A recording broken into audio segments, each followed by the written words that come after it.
great things, I believe. So here's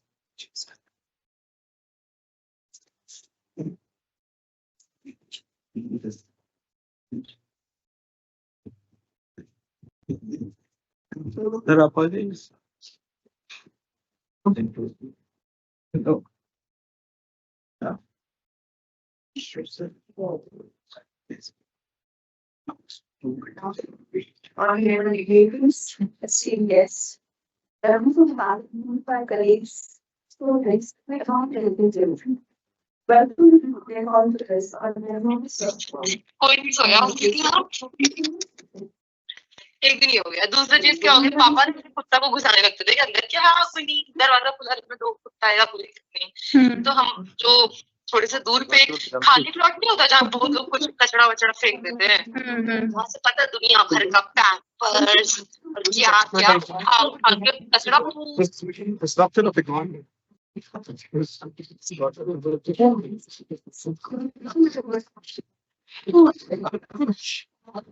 Where I would like to request our honorable Chancellor, Professor Shifumi, to come on to the stage to place a speaker for this inaugural in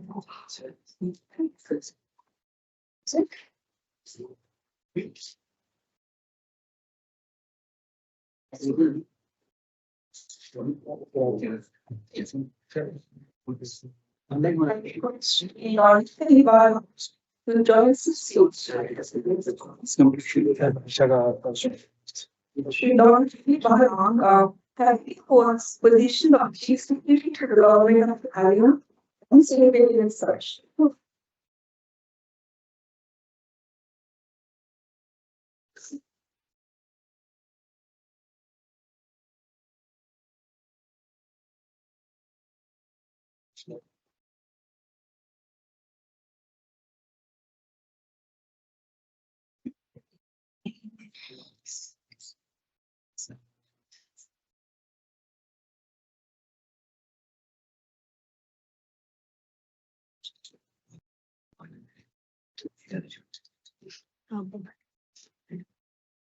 And now request honorable to the balance sheet for the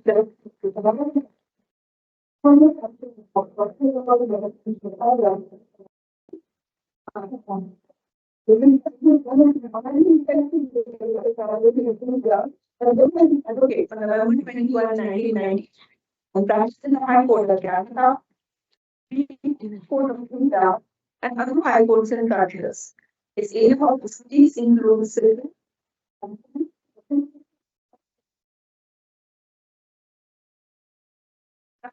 November 24, 2021. November 1, 2023. Rural police.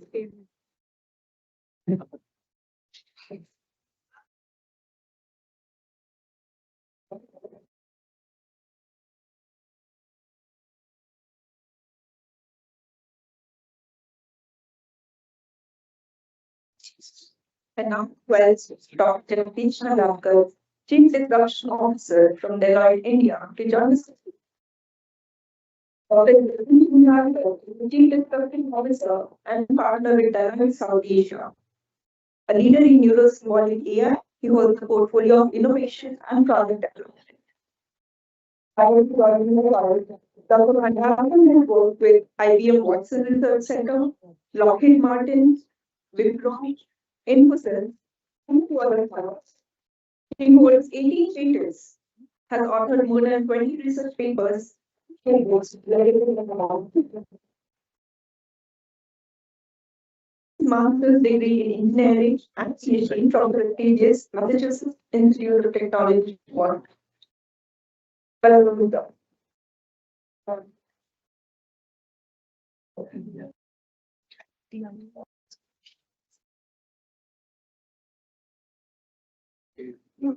Dear guests, we welcome you all.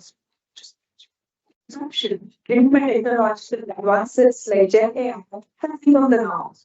But there are significant societal challenges across governance, industry, and academia.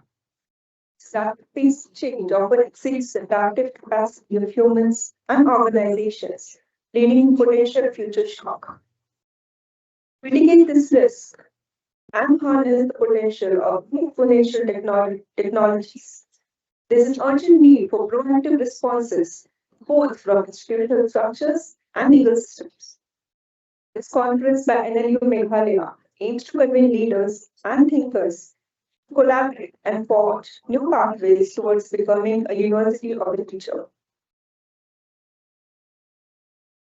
In this quest, we are guided by the principle that we borrow the earth from our children. I would now kindly request our dignitaries on stage come forward for the ceremonial inauguration by watering the plant of knowledge.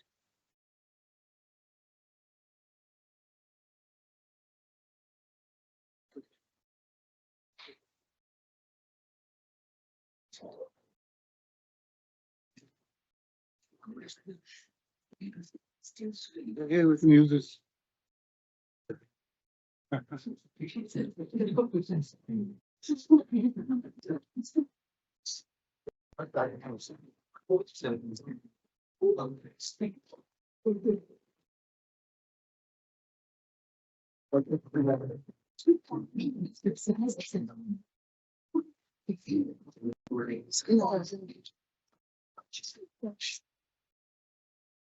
Thank you all. And what is done for the learning to be to deliver in order to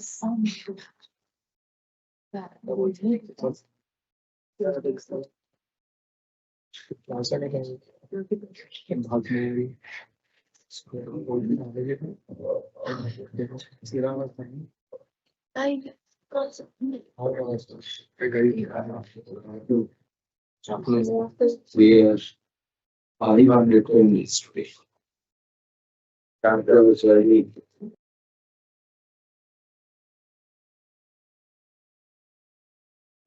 started only in last 8 July in this particular campus. And we have grown, we have a second batch of students, and the student draws from all across the country. Our founding council, Justice Energy, whose vision leadership led is reach the into this particular level.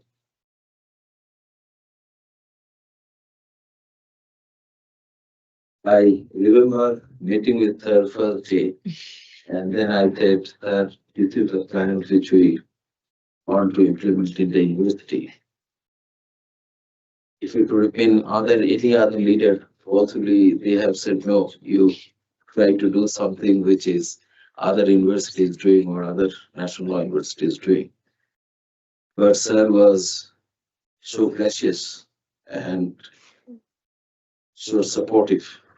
I think we would not have reached anywhere if sir has not supported with his vision and the guidance to set this university. Our chief secretary of the state, the one whom I admire him like any leader whom I have worked until now. That is the open-minded person embracing the newer path of journey, and it's was always open for the discussion.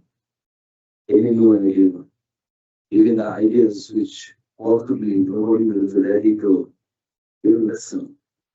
You always listen, he's supported. And I remember his biggest support in the first general council meeting when I was fighting for introducing the new program in law, which is not even hard about in the country, is the Bachelor of Science and Education. And so today, most of the students are choosing that particular. And that is a path-breaking initiative which we're having in this university. And what we need to see the studies and all this what we talk about, how to imagine his contribution, his support, which made us to think quite differently today in the university.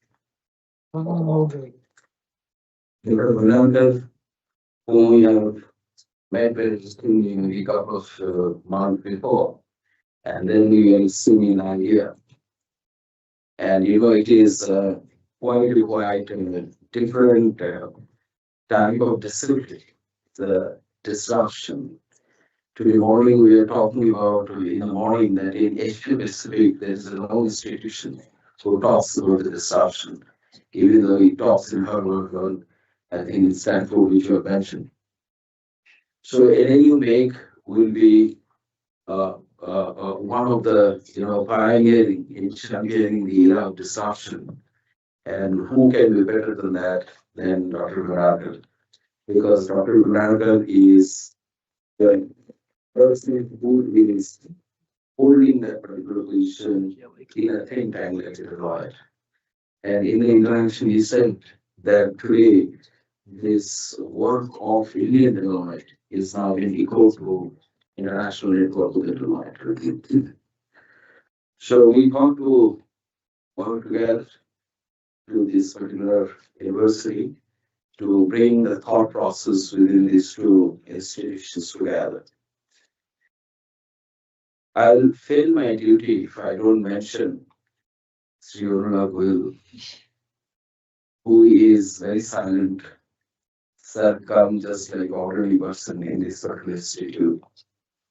One of the highest known bureaucrat for his contribution in the country's development, mostly in corporate sector, corporate law. In fact, the company law which you find today, it is his product during his tenure.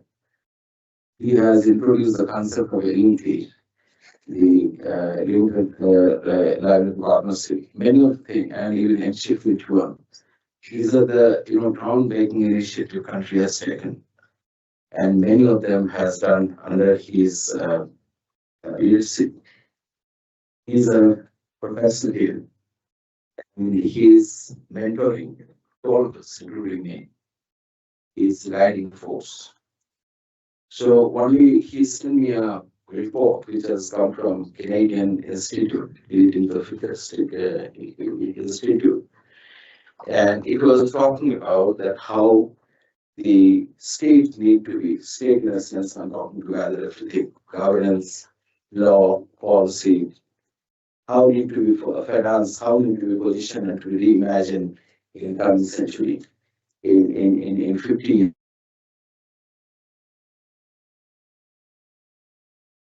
sir, I messaged him actually. I told him, sir, we need to start this particular thinking here. So it was a quite a number of time which has interaction goes not only between him and me.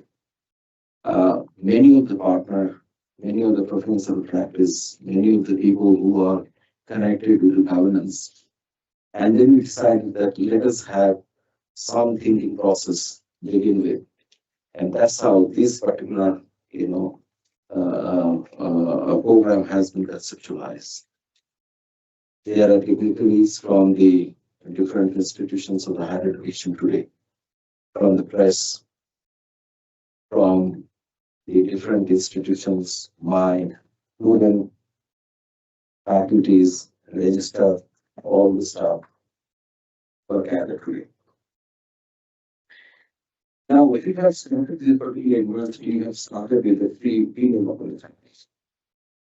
First was personalized learning, second one was research orientation, third was community engagement.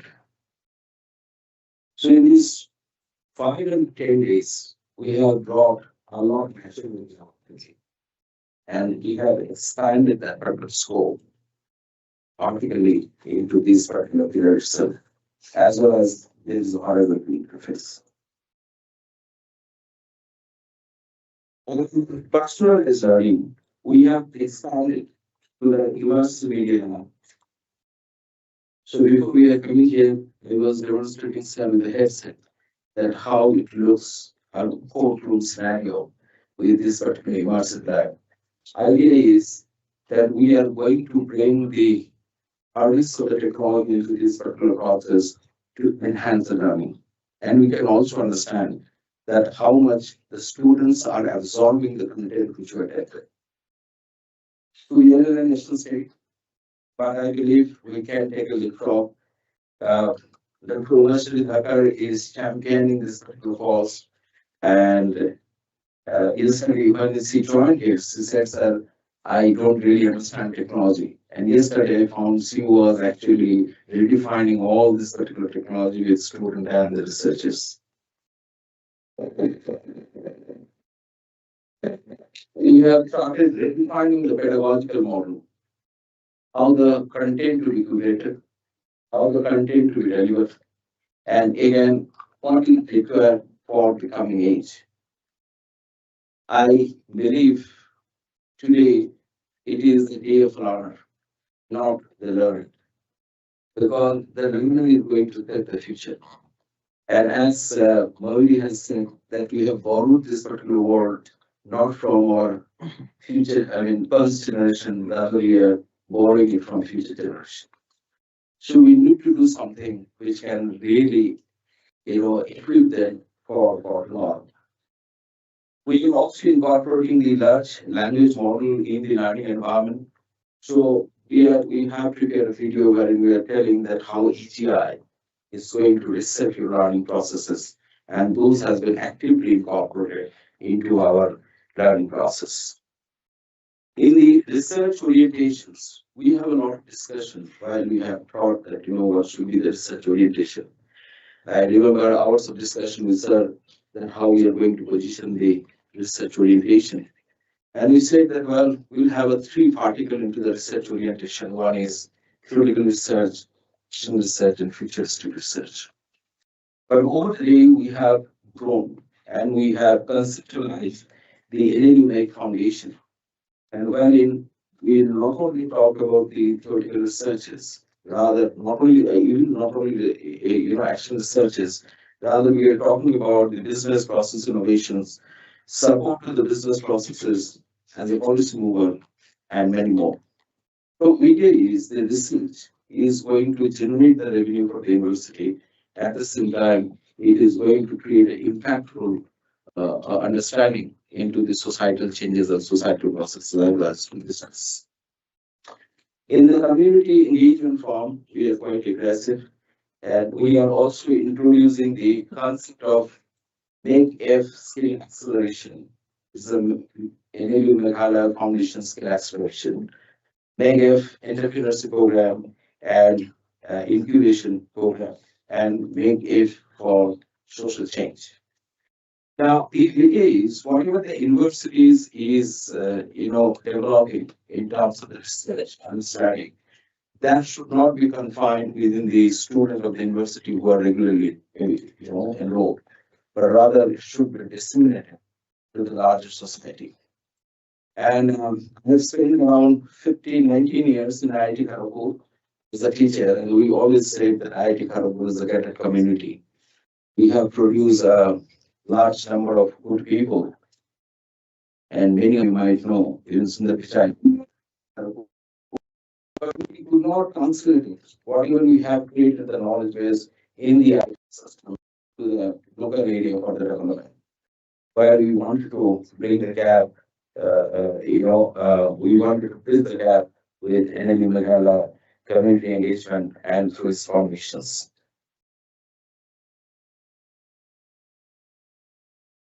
We are and stepping towards the digital twin university, the concept which is not heard very often. Many of the university has per se experimented with this particular digital twin university concept, but no university in the world, even today, are a digital twin. Well, we can just simulate the entire process which we are going to execute in tomorrow's context. We believe transition of the law from the reactive instrument to the governance instrument is required. And this is required because we are moving more and more to the digital environment. So while there was a law has been first conceptualized, it was thought the matter, it was a matter of the ethics and morality which need to be protected in the form of right. Transition here happened into the social process then we found economic process, and this is now in technology processes. And wherein we think that the modeling of the law and the institutional process and execution process of the law has to change. And law should be more and more governance instrument, and we are quite focused in this particular university. That brings to us the era of disruption, because technology is moving in exponential space. And as we're moving in the exponential space, we need to have a reimagining the law, rethinking about the law, and how the legal process has to take forward. Hence, I will be uh, in deficient if I not acknowledge the contribution which has made this particular conference a reality. The first in this come Dr. Jogesh Mishra, who has championed this event. We know that in there, and if you have not pressing the card hard, this particular conference would not happen really. I remember talking with a number of people that we are talking about the disruption. The disruption itself was what is this disruption all about? And then putting into the reality is it was another field. The team of Jogesh with the student, faculty, Ankita, Uma, Erika, Basil, many, I think Rama, Kelvin, I think all the faculty, maybe I'm not naming everyone, but all the faculty is actually contributed into this particular thing. And which I was telling sir in the classroom, in the immersion room, that the faculties has actually exponentially grown. Number of projects they have brought, which are of a fixed kind. Number of education they are coming up with. Number of thought processes by which they have created this particular obvious things which cannot be imagined. They are really into the X mode, and they are really delivering this particular thing. So I welcome you once again to the National Law University. We call formally our university as INELUMEG, the University of the Future. And today morning we'll have a long meeting with Dr. Mandalkar. And therein I was defining that what the future university should be, and I will not repeat here. As I said that values should be intact, core human values, everything should be intact, correct.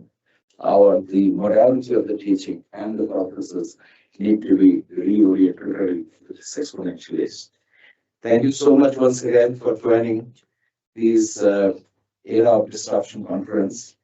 We look forward more and more your support, partnership with this university, and let us strategically position ourselves for the challenge which the humanity is going to face tomorrow.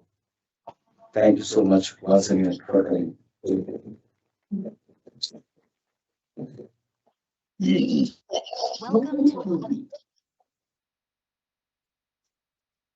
Thank you so much for your insightful, Jen.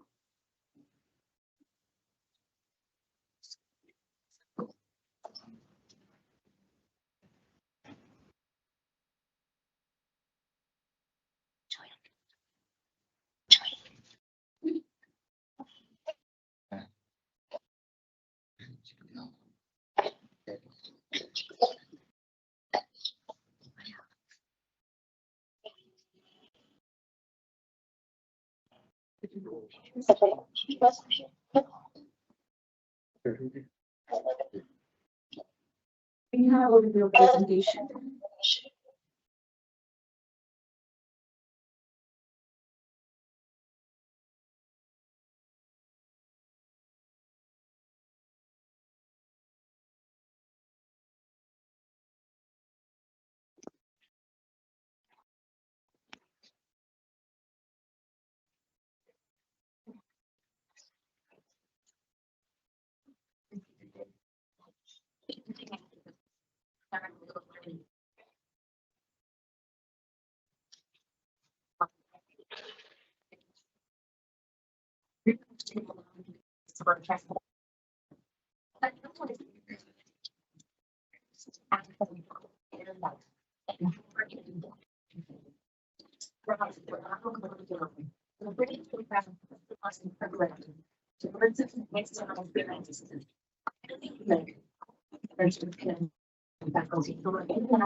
As we begin our conference, it's a distinct honor to now invite Jagdish Bhandakar, Chief Production Officer with Deloitte India, set the tone for this critical exploration.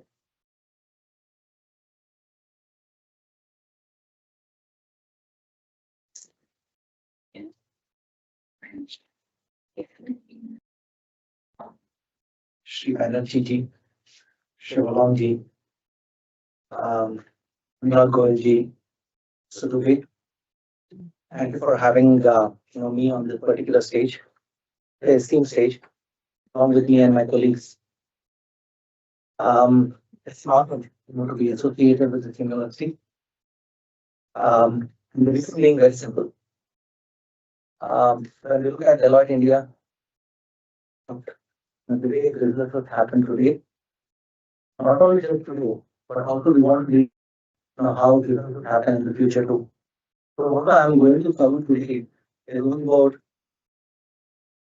taking the lines from the first few lines, in fact, no, the first few three words, in fact, no, from Professor Dubey of disruption. The next three words are, from us and Deloitte India, from Deloitte India. That is survive and thrive. Because that is the most important thing. First, we have to survive and thrive.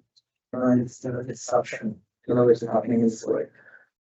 So it could be very my presentation is so that be easy for everyone to see. In fact, what I'm it's not referring to. But then let me just continue for some time, without the deck by PowerPoint as they call. So when we talk about disruption.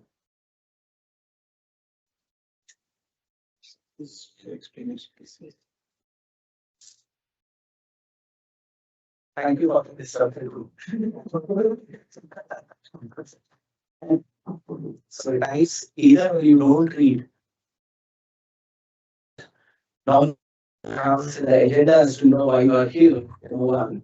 And two, you somehow in fact you think that what you have come out here for something that is truly in the what you call the discussion as So in the important part of it, as said, thank you for everyone to have us for you. It's privileged, for us and everybody here to be part of it. Right? For the School of Disruption, I believe we can fit ways which can in fact become the redefining factor of how like what Professor Dubey in fact was saying. The whole of Asia Pacific, in fact, this would be the first university to implement not only just the digital twin, but what we call as the School of Disruption as such. So, it's an honor to be associated with this university with the team faculty as well as fantastic and passionate, students, that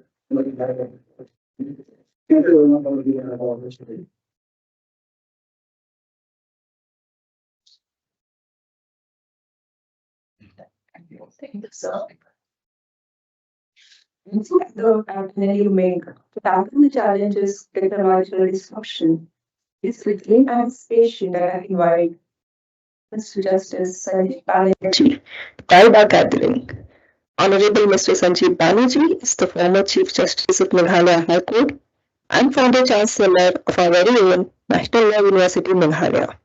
Sir, we look forward to your insights to inspire us towards becoming a university of the future.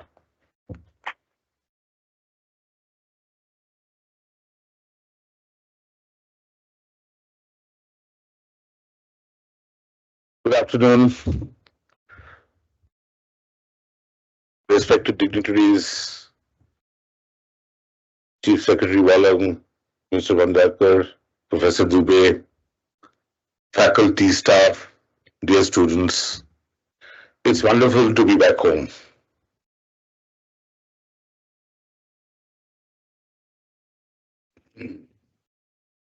And that trip from Guwahati Airport all the way up felt like I was coming back home again. You know, at my age, it's difficult to unlearn a lot of things that we've learned and we now need to unlearn. One of them is disruption. Disruption as I grew up was something which was very negative. It's an impediment, it's a stumbling block, it's something you could do without.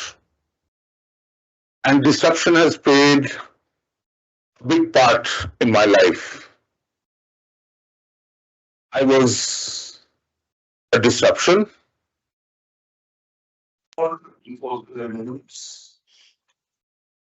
Informed the disruption that I thought I had to stand up for university and with the phone and the principles that I grew up with. My career was disrupted and I was uprooted from class 10 in But I was not moving with that because that's the education, the values that I grew up with. Once in Bangalore within the last week,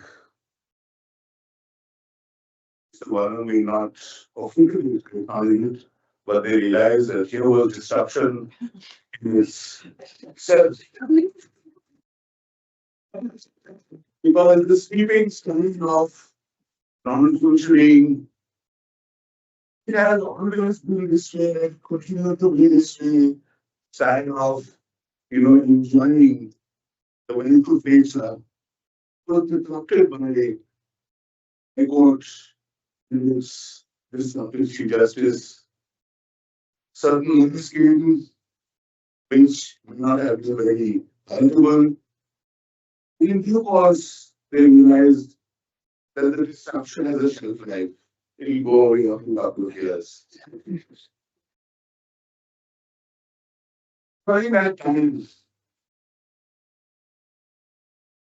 another experience I got, even despite the disruption that I brought into Meghalaya. The support that I got, particularly in being demanding, being incredibly unreasonable, and wanting to set up a National Law University in less than 6 months after the bill was passed. And if they were in their place and they mind, I will just got home and slept it off. But site was discovered in double quick time. The support, financial, the being least of them was available for this institution to be born. And as I said in my inaugural address on 8th of July last year, that an institution is not just brick and mortar. An institution has more to do with values and what it determines that it throws up at the end of it. I'm glad we made disruptive choice in Professor Dubey, and we were amazed at his first proposals. But I pretended to be very learned and well informed. So when I didn't understand anything, I just nodded. It could get to be a yes. And we into a conference to disruption, completely different meaning of disruption than the sort of disruption that I grew up with. A very welcome disruption, disruption that we must control, we must check, we must regulate, and we must integrate with a lot of care and caution.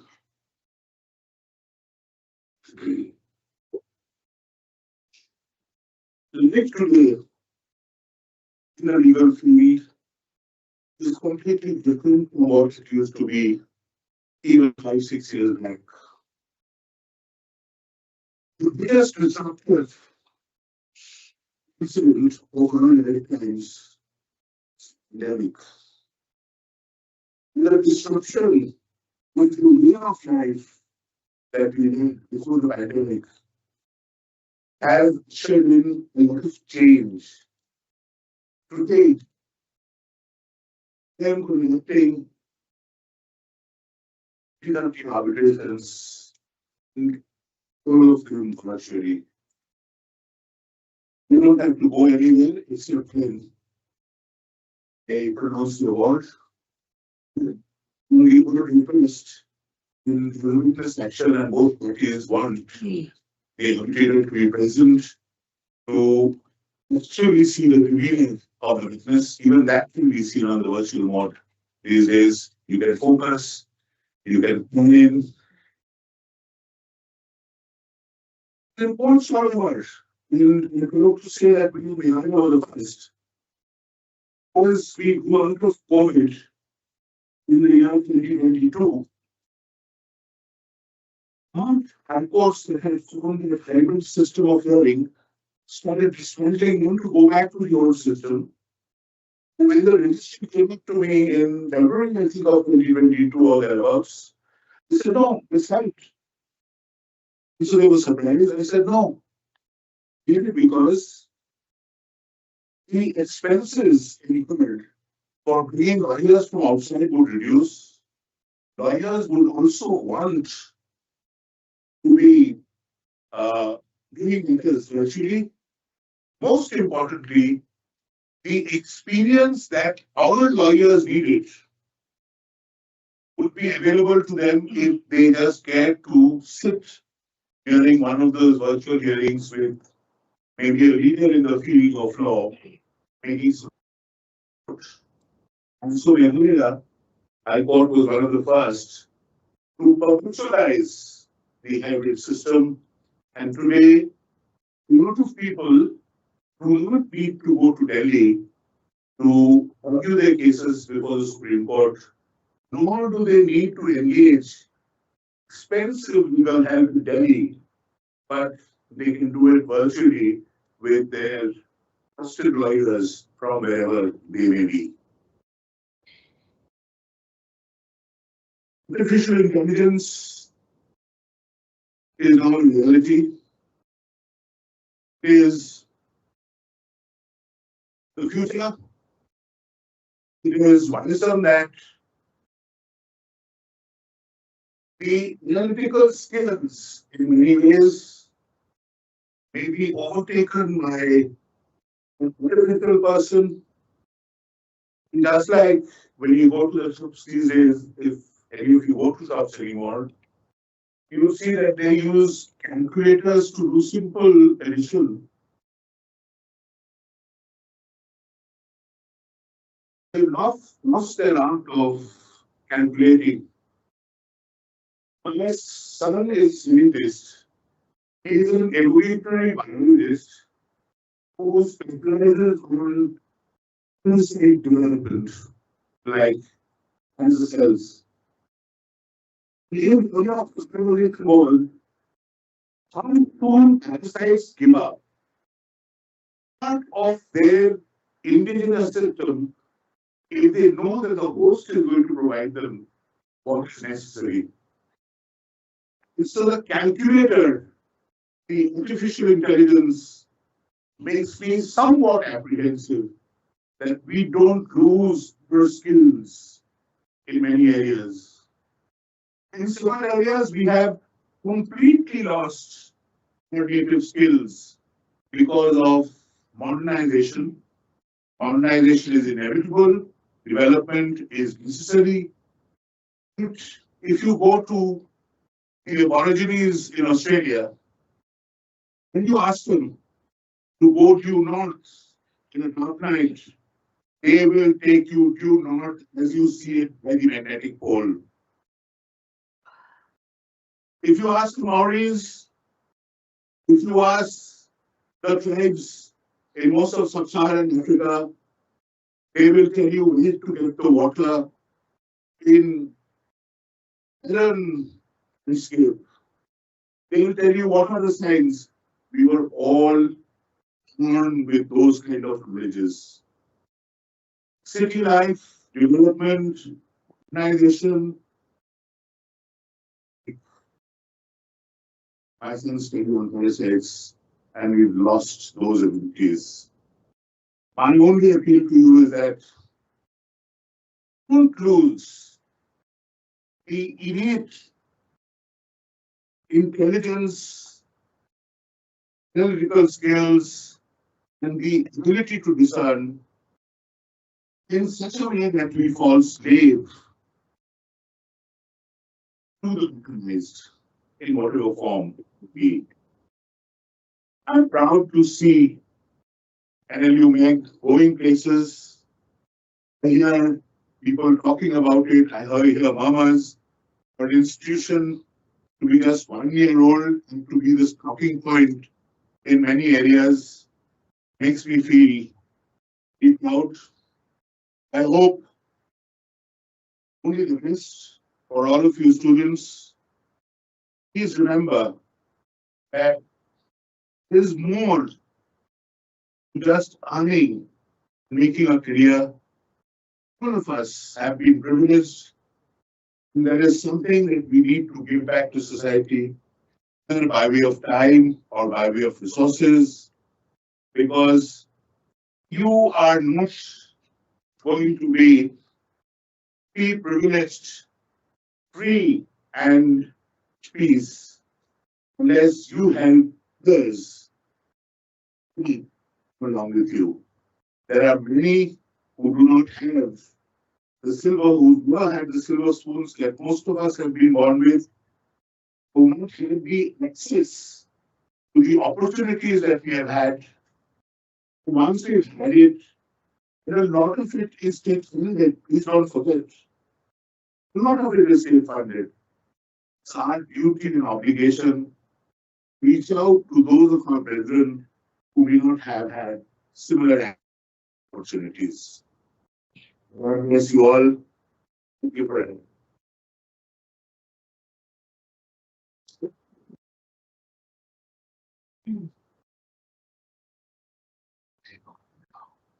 Thank you for creating a small situated philosophy and valuable to this. Thank you also for reminding us why this study was displayed. Request Shri Ron Nepal, Chief Secretary of Meghalaya, posted as a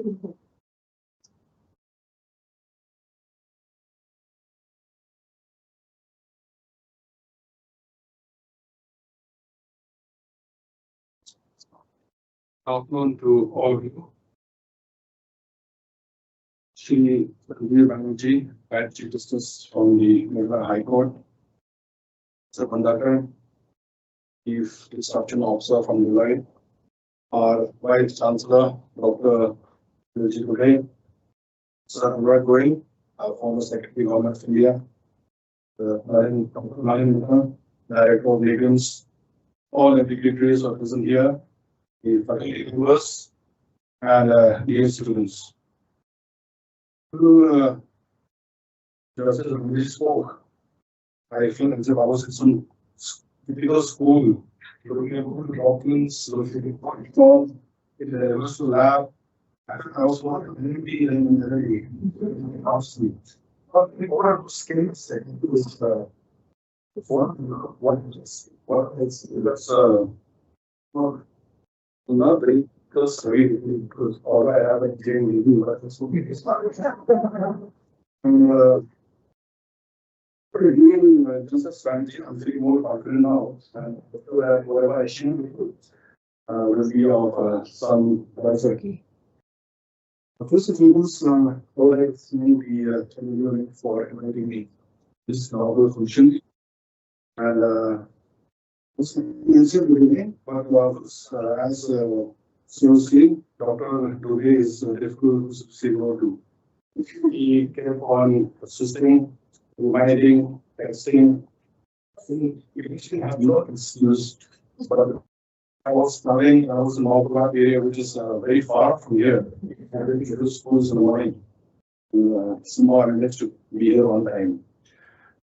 Thank you for inviting me. Talking about the area of disruption, it's very interesting topic. Couldn't to be used this field because I was IT secretary actually for 8 years here in the city. And just that, so I got field introduction to this area and the space. So when we talk disruption, it refers to innovations that grow at a very accelerating pace, rapid pace, often leading to significant changes in how we live, how we work. What are examples? Let's talk more in the layman language. What is disruption? What is exponential technology that we talk about? Because of course, the common thing is what we have with us. This smartphone is nothing but also an element of disruption, exponential technology. We have features like artificial intelligence. In fact, iPhone 16 has artificial intelligence, some assistant. We have augmented reality.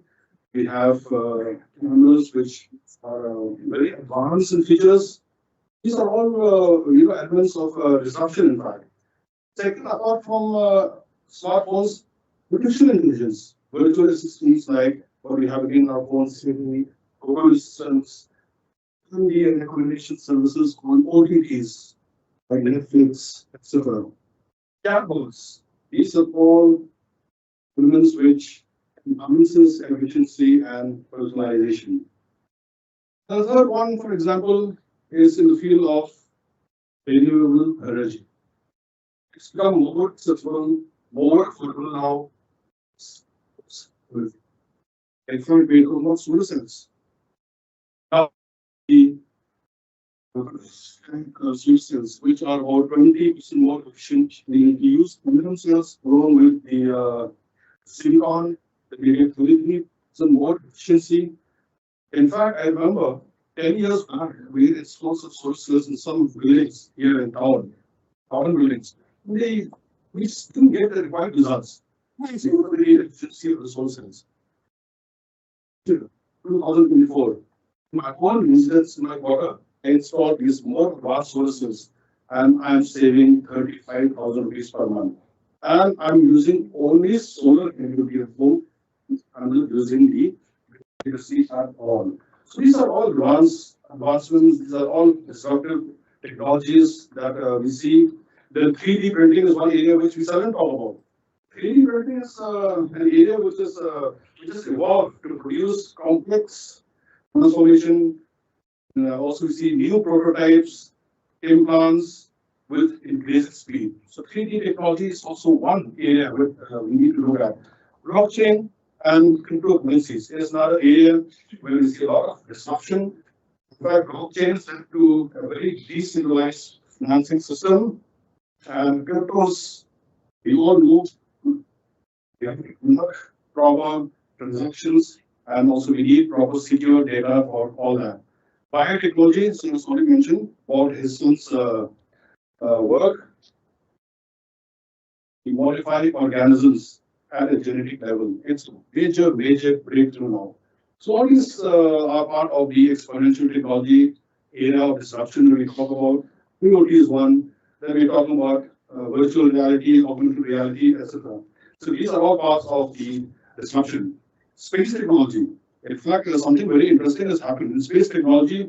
Elon Musk has have set up Starlink, which we are all aware of.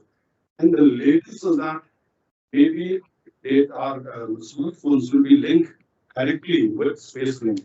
And if that happens, what will happen is that all the companies setting up towers, all that will be totally obsolete. What is happening? They're trying to integrate satellite technology along with mobile technology, and this is happening very soon.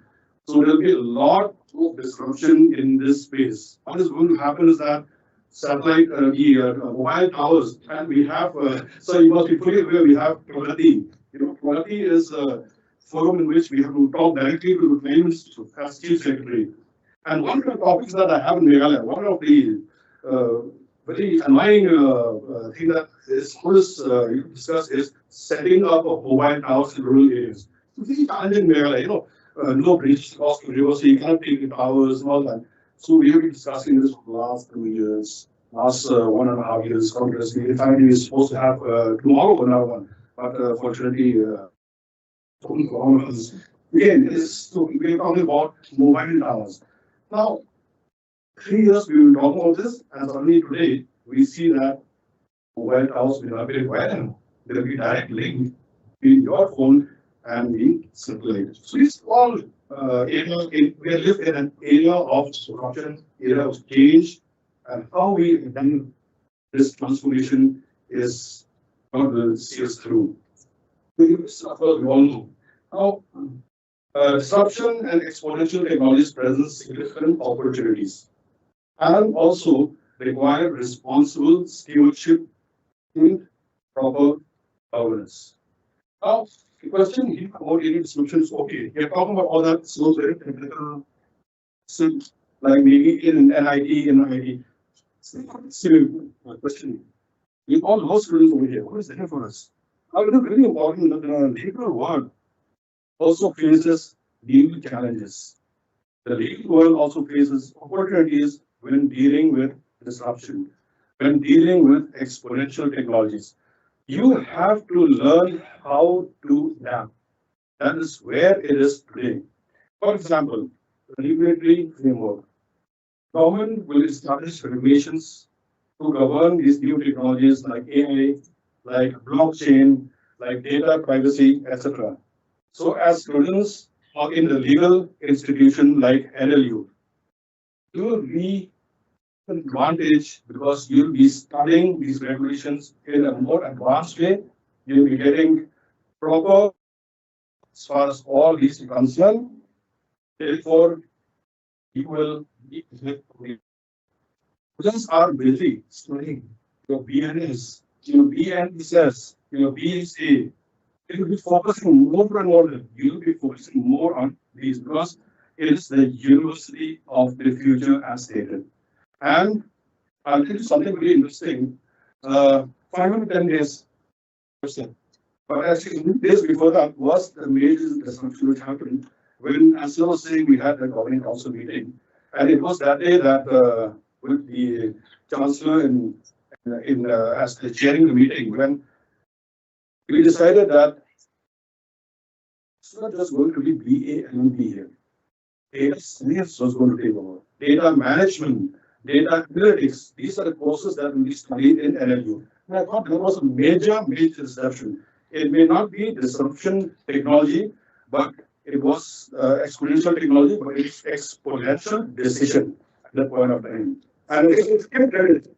President Banerjee sir and also the Vice Chancellor, Dr. Dubey. That's why you are different from the others. So when it comes to the regulatory framework, I think so you'll be one step ahead of the others because you'll understand these concepts more than anyone. The second is apart from regulatory framework is the IP law, intellectual property law now. You'll be advantage again because this has to evolve to protect innovations. Patent laws will have to cover software, patent laws will have to cover algorithms. So therefore, being in the right environment, being in the right ambience, I think so you will stand out compared to the others. There will be studies, there will be regulations on data protection, data privacy, And like in Europe, they already have a GDPR, a General Data Protection Regulation. Over here also, I'm sure something will come out, and you'll be more at ease to understand all this because you're exposed to the field, you're exposed to this landscape. So I think so it's very timely that we're having this conference now. More and more knowledge the students will gain from this conference. You're getting good exposure with good resource people. Like from Deloitte, he's come all the way to lecture to you in Shillong. It's a privilege, I think, so for students. You should all be thankful to the organizers. Another problem is cybersecurity laws and the legal framework that are being put into place. You'll be say positioned to understand it better than anyone in other institutions. Contract law, dispute resolution, and most important, the judicial precedents. So you'll understand, you'll be more at home, in fact. So these are the things that we need to understand and we need to appreciate. In fact, listen, the look back a little bit in history, 3 world wars in technology have been fought. It's easily said. The first one is on electricity between Thomas Alva Edison and Tesla. We all know about it. The second war was fought between Steve Jobs and Bill Gates. That is for Apple and Microsoft. The third one is being fought now. It's just starting. And it's a very interesting one. This is between Elon Musk and Sam Altman. Elon Musk has just started XAI and Sam Altman for opening for AI. So what is going open here? So what's going to happen is that you will see in the future how the tussle will take place. And who will be in the boxing ring? There will be five sides. There will be some comfort. But in boxing will be people from the legal fraternity. You guys will be there in boxing ring. And I'm sure with this sort of exposure, you'll be at advantage. I'm sure that whatever is being taught, whatever is being discussed, whatever is being disseminated through such conferences, workshops, seminars, and in the future, we will stand out and be an advantage compared to the others. So, we would thank the university for organizing this conference, and I thank all the participants, all the resource persons. From the state government side, we are there to support you all the time. As Justice Banerjee was saying, the state government is working and supporting this university without any hesitation when it comes to funds, when it comes to anything that is required. We are all there. I'm sure that the new campus, also the DPR is being prepared.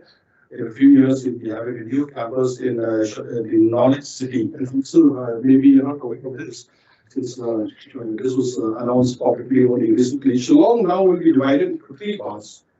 Where it is sitting now is Shillong, is Old Shillong. Then where Negus is, that is New Shillong, it will also be known as the administrative capital, New Shillong. The third part, ahead of Negus, about 15 to 20 kilometers away, will be the Knowledge City. Because of the traffic jams, because of the problem that we have here, we have decided that we'll shift the secretary to New Shillong, which is next to Negus. The land is already been allocated. In fact, the tendering process is going on now. And beyond that, Knowledge City is the place where almost all the institutions will be located, including NLU most probably. That's what we're looking at. And we'll have the tech class over there, we'll have the other institutions of repute also in the Knowledge City. So 3 portions, and one of the reasons which us to take this decision is because of demand savings to me when we had the contact chance. We just actually close and thankful to the disruptions happening in Jodhpur Saniwar, West is University.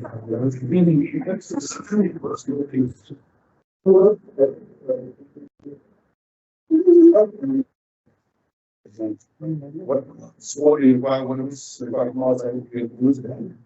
Thank you for being here today.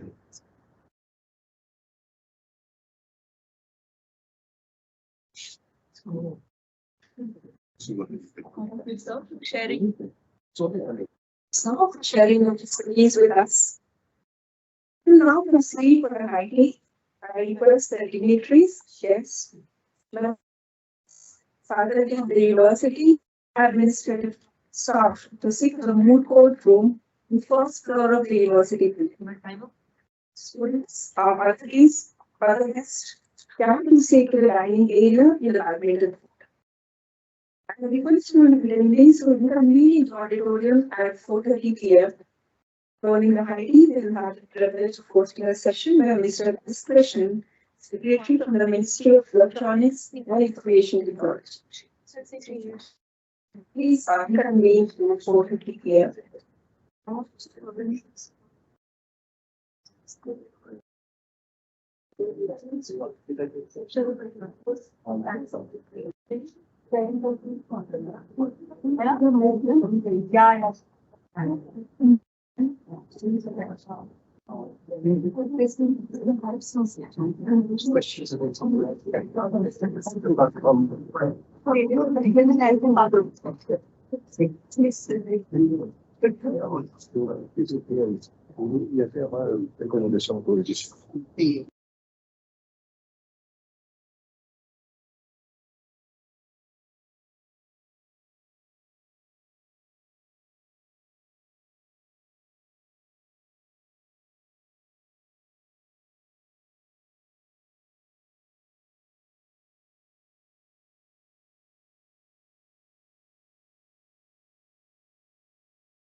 Hello, this is Secretary Mighty Office. Can you hear me? Hello,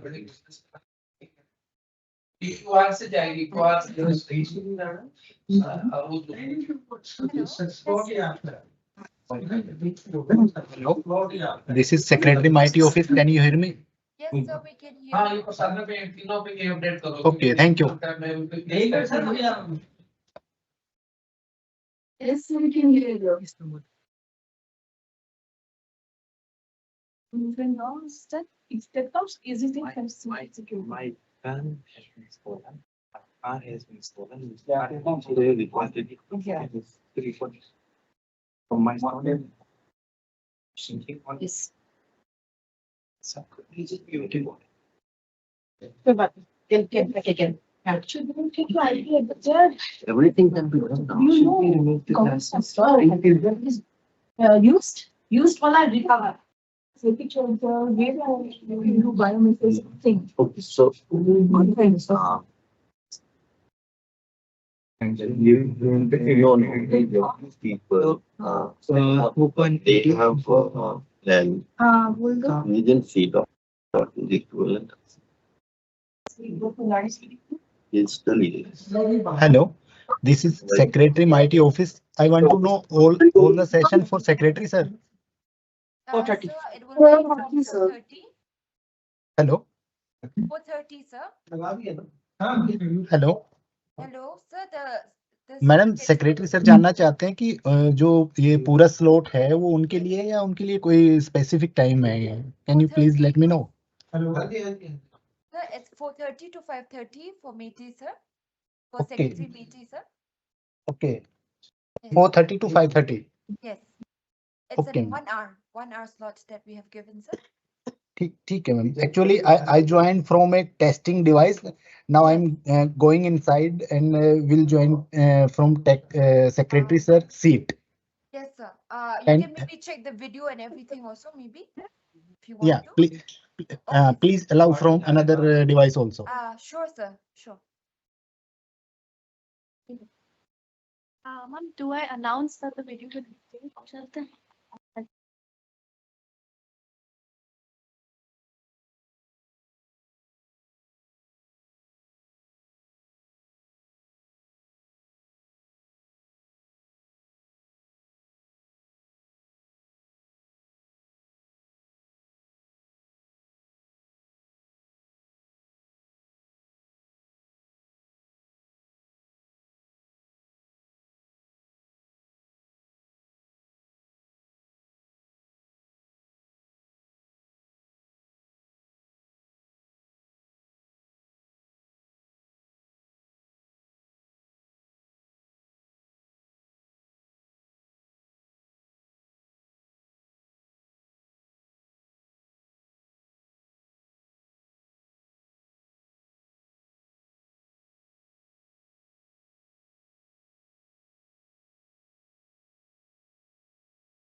Hello, this is Secretary Mighty Office. Can you hear me?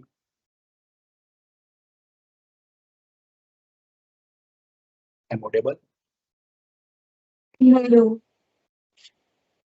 Thank you.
Today, it gives me immense pleasure to welcome you to one of the most anticipated sessions of our program, navigating the disruption in AI and beyond. The rapid advancements in AI and its transformative potential has ushered in a new era of innovation and possibilities. However, among these opportunities comes challenges, disruptions, and questions about the future. How do we responsibly, inclusively, and sustainably navigate this rapidly evolving landscape? Today, we have the privilege of exploring these critical issues with one of the most distinguished voices in this domain. I'm honored to introduce our speaker for this session, Mr. S. Krishnan, the esteemed Secretary of the Ministry of Electronics and Information Technology. We would like to request Professor Hiroshi Dubey to please facilitate, sir. And we ensure that the festation reached the office. And so we hope next time you could please join us in person. Namaskar, sir. Mr. Krishnan has been pivotal in shaping India's digital and technological journey. Under his visionary leadership, Ministry of Electronics and Information Technology has been at the forefront of driving transformative initiatives in AI, data governance, and digital infrastructure. While Mr. President is joining us online, his presence and insights promise to leave an indelible mark on our understanding of the future of AI and its broader implications. Without further ado, please join me in welcoming Mr. S. Krishnan to take the stage virtually.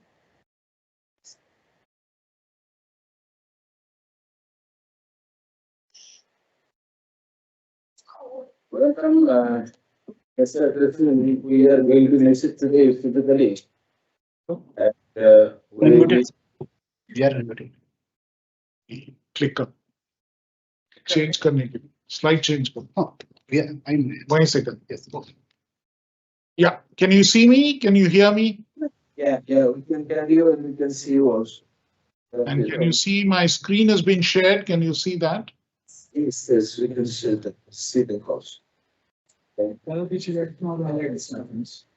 You can click over now.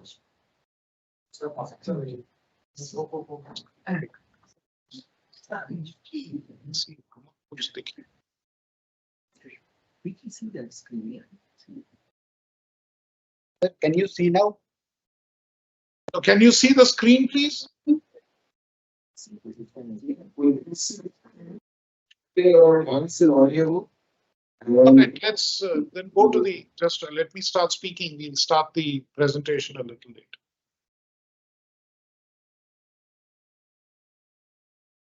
So the-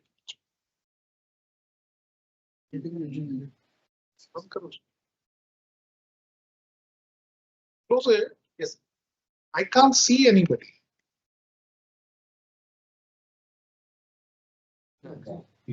Camera is still this side. Camera on.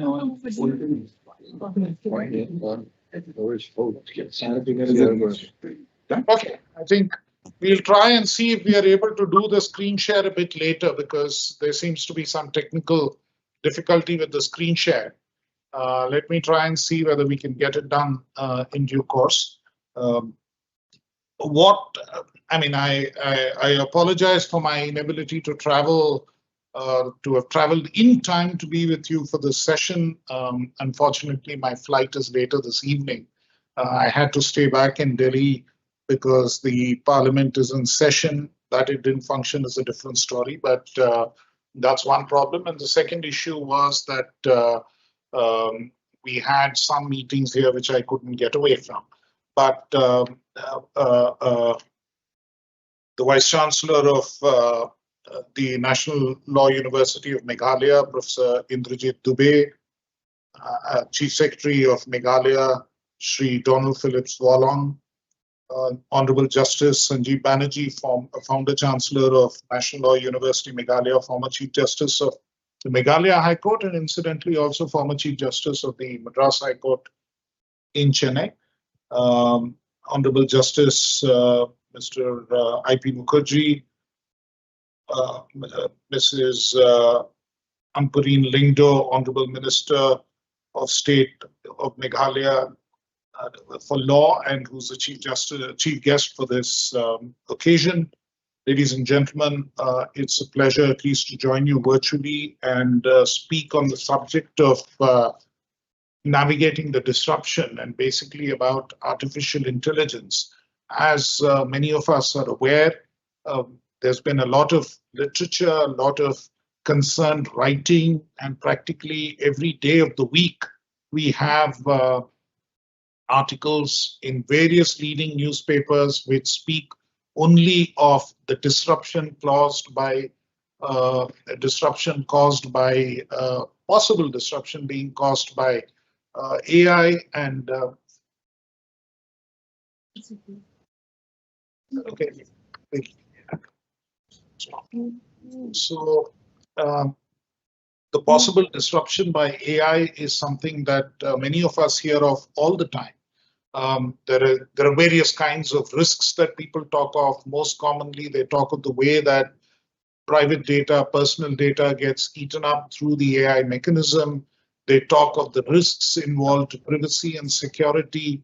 They speak of the possible disruptions which could be caused to the job market, many jobs being lost and people having to be retrained, and the way the world we know would completely change.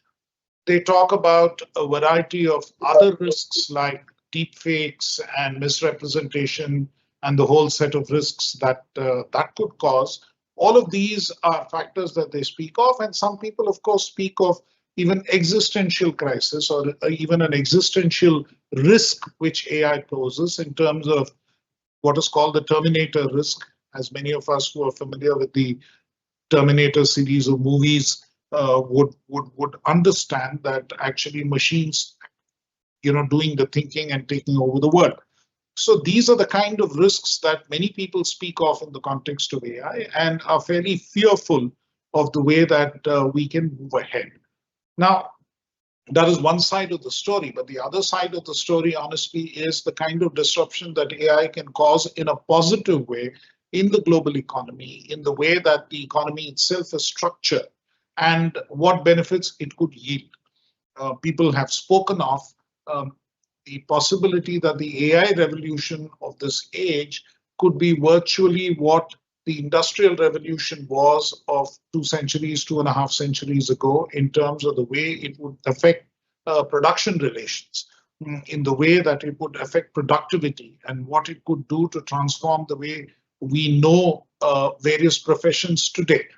The biggest risk of this, many people see in what are today seen as modern jobs or what are today seen as white-collar jobs, the typical technology jobs which many people in the world aspire for.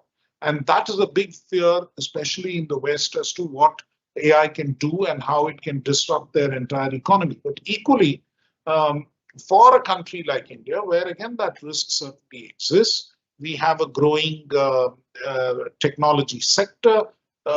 We have people who are skilled in certain areas of the technology sector.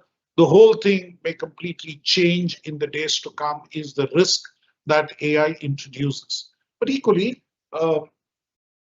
it is also said that in India's case, the risks are not as grave as they are with the rest of the Western world.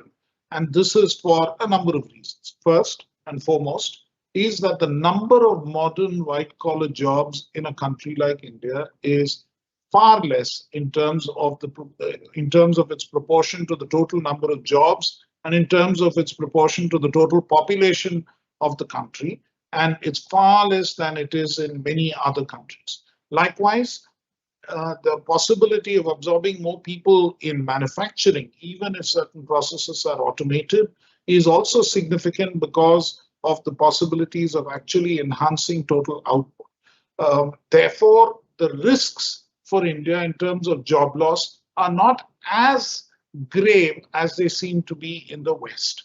Therefore, we can approach this with a slightly different mindset. Equally, the possibility of retraining a young population and possibility of training a population which is fairly heavy in the STEM areas of research, in science, technology, engineering, and mathematics, those areas is quite strong. And as a country, we have the opportunity to actually become a back office or actually the office of the world in terms of providing a lot of these services and even adapting AI applications for other parts of the world. So that is the huge opportunity in a sense that AI does provide, a tantalizing opportunity that it provides for India. It's not as if it's something that we can automatically realize or something that the country will get without any effort at all. Those are factors that we will need to look into, and those are areas that we need to work on. But clearly, an opportunity exists, an opportunity for disruptive growth, an opportunity for discontinuous growth, an opportunity where we can actually benefit from the disruption. Because if as a country we need to move ahead in terms of income levels, in terms of growth and so on, we need a discontinuity, a disruption to happen. And AI, in a sense, and everything else that it entails around it, that technology offers such a disruptive moment for us. How it pans out and how we take advantage of it, how these possibilities are used, is really the way that that would set the tone for the kind of economy that we would create for ourselves. There are estimates which say that AI has the potential to add about $1 trillion to India's economy by about the middle of the next decade. In about 10 years' time, it can potentially add about $1 trillion to India's economy. It can actually increase annual growth rates by 1.3%, which is a very significant addition. That means if we are growing at about 7 or 8%, you can add another 1.3%. So that is almost a 15% increase in the rate of growth. And that can be very, very significant. So these are the kind of opportunities that have been estimated for AI by a number of studies globally. And again, India's preparedness in the AI space is something that a number of indices and number of studies globally and reports have emphasized. One example I can give you is that we've been ranked first for AI skill penetration across the world, and we are also ranked first for the total number of GitHub AI projects as per the Stanford AI Index report. Then the 2023 NASSCOM report on the state of data science and AI skills in India shows that India is ranked first in terms of AI skill penetration, the kind of AI skills that have already penetrated into our education system, and AI talent concentration. The sheer numbers of people who can actually work in these areas is that significant. In addition, there is another index called the Tortoise Global Artificial Intelligence Index, where India has entered the top 10 for the first time.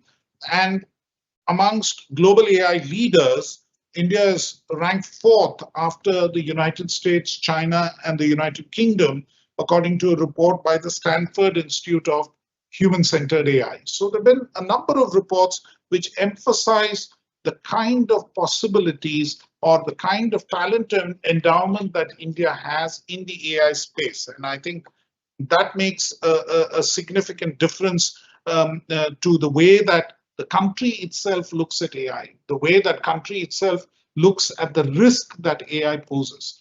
And that is how the government has actually approached this entire AI space, that we want to look at it as an opportunity. World over, the emphasis is to actually look at it. In many advanced countries, people are looking at the potential risks. People are looking at ways in which AI needs to be reined in, the ways in which it needs to be regulated. In the Indian context, we are looking at it a little differently in terms of the opportunities that it holds for people in India to actually achieve the disruptive and discontinuous growth which this technology could potentially enable. And so that is the mechanism, or that is the way in which we can actually move forward. And many Indian private companies and others and organizations are recognizing the opportunity that it provides.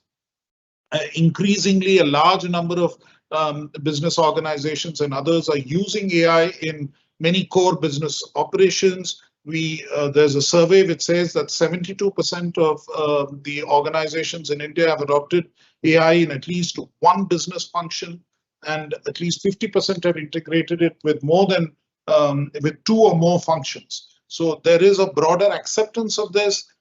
65% of the organizations are regularly using generative AI in their business operations, and that is almost double what it was in the previous year. Then most of it currently is being used in marketing and sales, in R&D, and in consumer operations. The possibilities of using AI in other operations, particularly those which relate to manufacturing and say drug discovery and various areas like that, has even greater potential in actually increasing incomes and in increasing productivity. I think that is something which is the significant opportunity, and which is why government has actually looked at this entire area very carefully. 2018, the National Strategy for Artificial Intelligence was brought out by NITI. That was the first effort at trying to figure out how we would approach AI, and in that space, the idea that we need to take advantage of this disruptive technology was emphasized. Then the Ministry of Electronics and Information Technology, MeitY, my ministry, created 7 expert groups, based on which we put out an expert group report to actually look at various dimensions and parts of AI. And based on all of these inputs, in fact, in the G20 Leaders Declaration, which happened in New Delhi last year, artificial intelligence, to harness artificial intelligence in a responsible fashion for the good, for good and for all, was something that the Honorable Prime Minister also brought into the Leaders Declaration and made it an international goal. And internationally also, India has been engaging with the latest developments in AI. We are currently the chair of the Global Partnership on AI. We had 2 summit meetings in the past 1 year. We are shortly to hand over the chair to Serbia, but we continue to be very closely engaged with various partners working in the AI space, whether it is in G7, whether it is in G20, or in other international fora, including the United Nations, where a global digital compact is being worked out. In each of these fora, we've been very closely engaged with the way that AI can really be harnessed in a responsible way. Now, culminating Government of India's efforts finally was the India AI mission, which was launched in March of 2024, just before the elections. And we are proceeding apace with the implementation of the India AI mission. And the India AI mission was launched at a total cost of about 10,372 crore, and it has 7 distinct pillars in which action is taking place. The first and most important pillar is the AI compute pillar. Now, fundamentally, artificial intelligence, the compute facility which is required for artificial intelligence, which uses what we commonly known as the GPUs, the graphic processing units, is something which is very critical, both for training data for the purpose of AI and for the purpose of preparing what are called these large foundational models.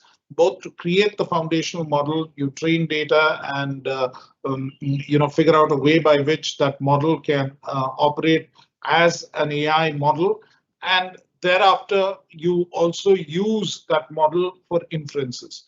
So both to train the model and to sort of use the model for inferences, you need GPU-based AI compute facility.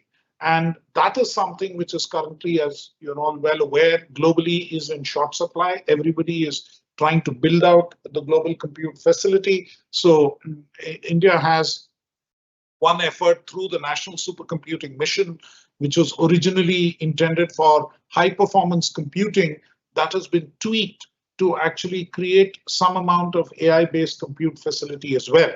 In fact, we have one of our machines which is in IIT Guwahati, not far from Shillong, but we have similar machines deployed across 20 places in the country.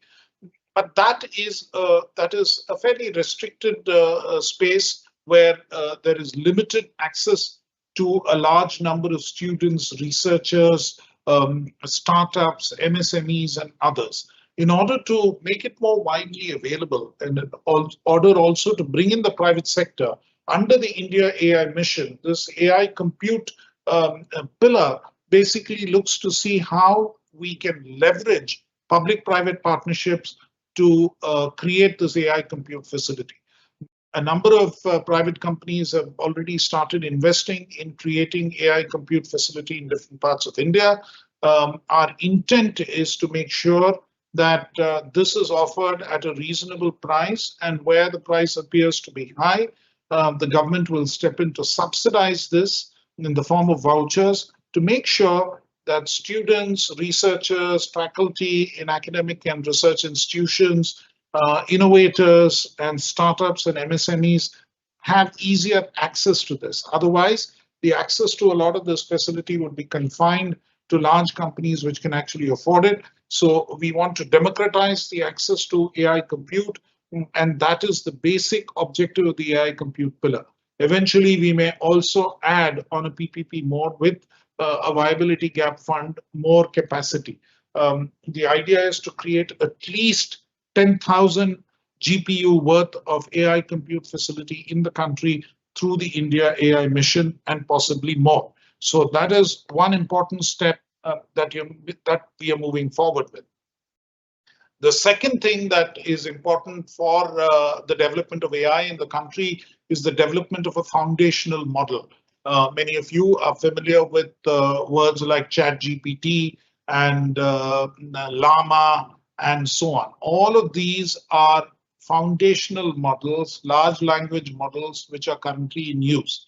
In the Indian context, in addition to large language models, which use a lot of text, given that so much of our native data is in the form of pictures, is in the form of films, videos, and audios, and a lot of languages are actually in audio format and not necessarily in written format. We are aiming in India to not just develop something like a large language model, but also a large multimodal model which will involve multiple modes of communication and not just text. In addition, since many large language models are already in use, and those are basically language models and text-based models, we believe that it might be more advantageous for India to focus on certain models which are sector specific. For instance, something which would work for the manufacturing sector, something which would work for the pharmaceutical sector in terms of drug discovery, or a model that would work in the meteorology sector to help with disaster management. So certain specific models in certain specific areas is something which are nowadays called small language models or small multimodal models. Those are areas also where we would like to actually focus on. We are currently engaged in detailed discussions with a range of experts globally and also with a number of institutes across India to see how that is an opportunity we can build on. The next major pillar under the India AI mission is the India AI datasets platform. The most important thing for AI after you've got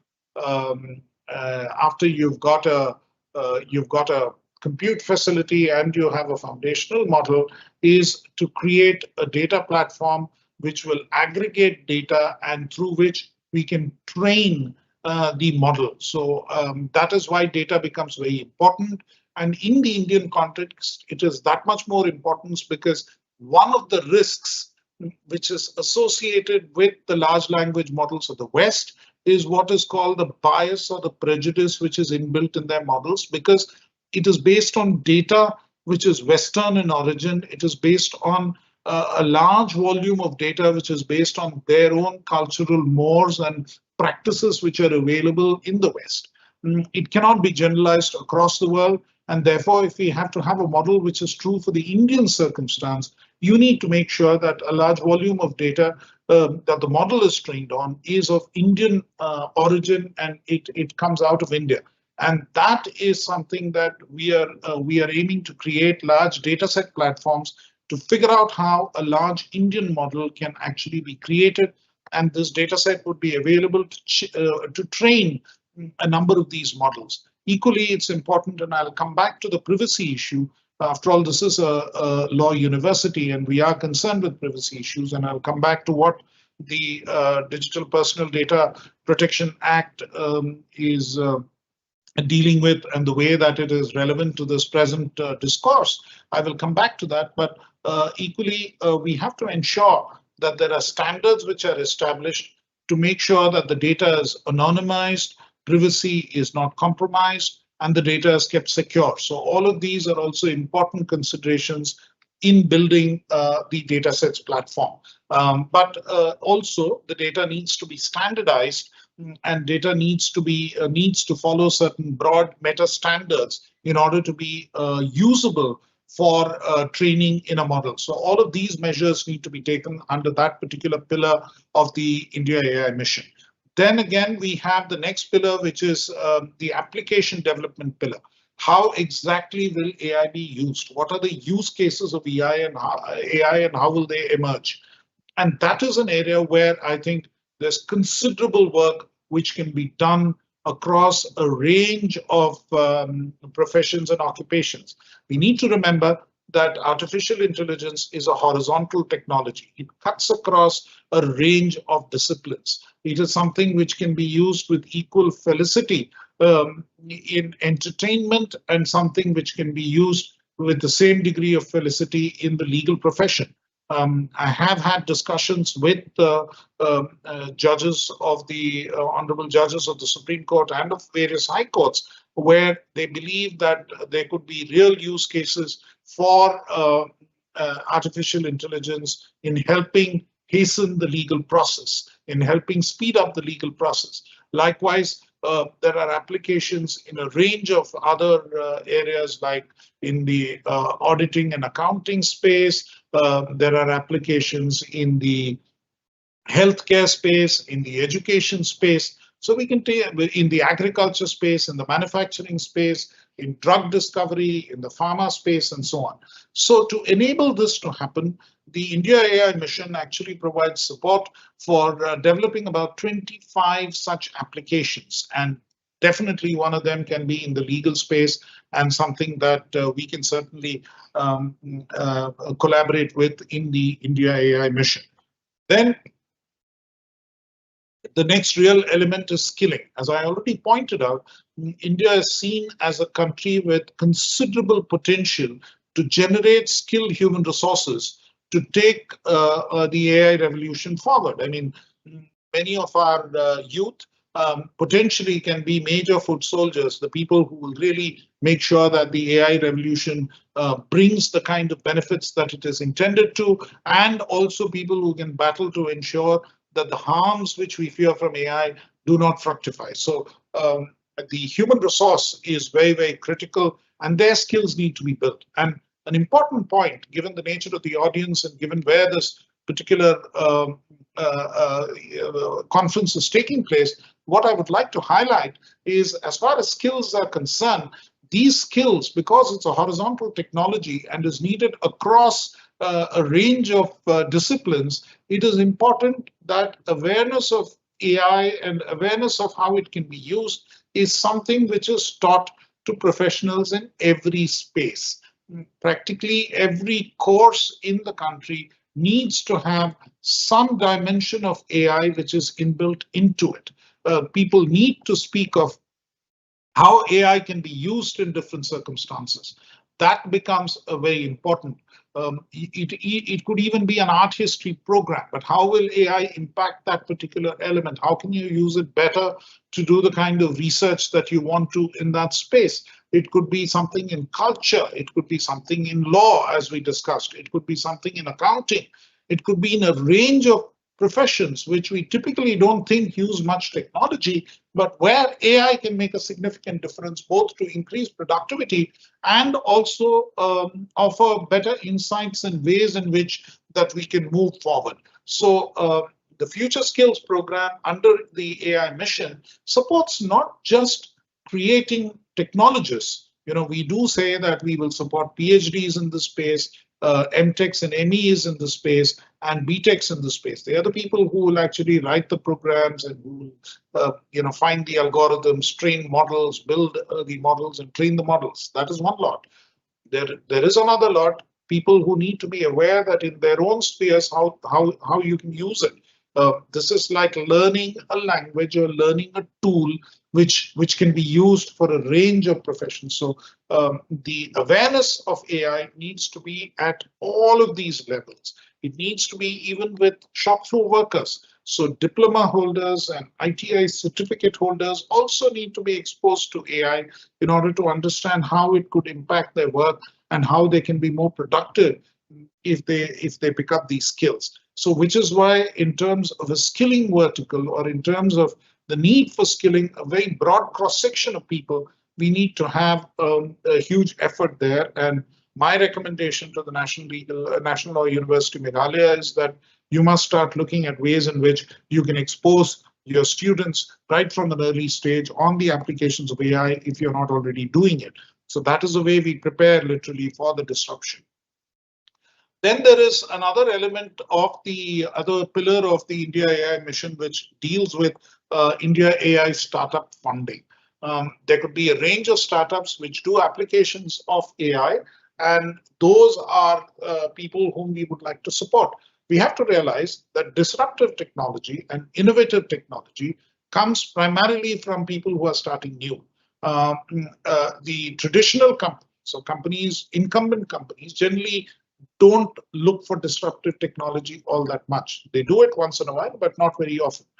And we also need to realize that most of the AI tools which have developed in the world currently have been developed initially by startups and by innovators, which have subsequently been acquired by big tech companies. I mean, OpenAI is one of the leading examples, which Microsoft now supports and others support. Likewise, Anthropic was originally a startup which is now being supported by Amazon.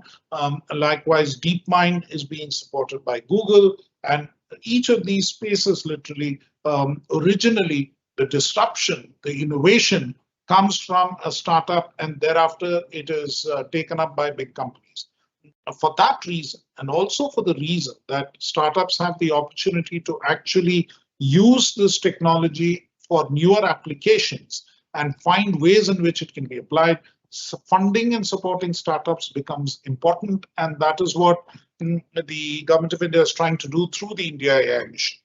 And the last pillar, the seventh pillar, which is again very important for this particular audience, is the safe and trusted AI pillar.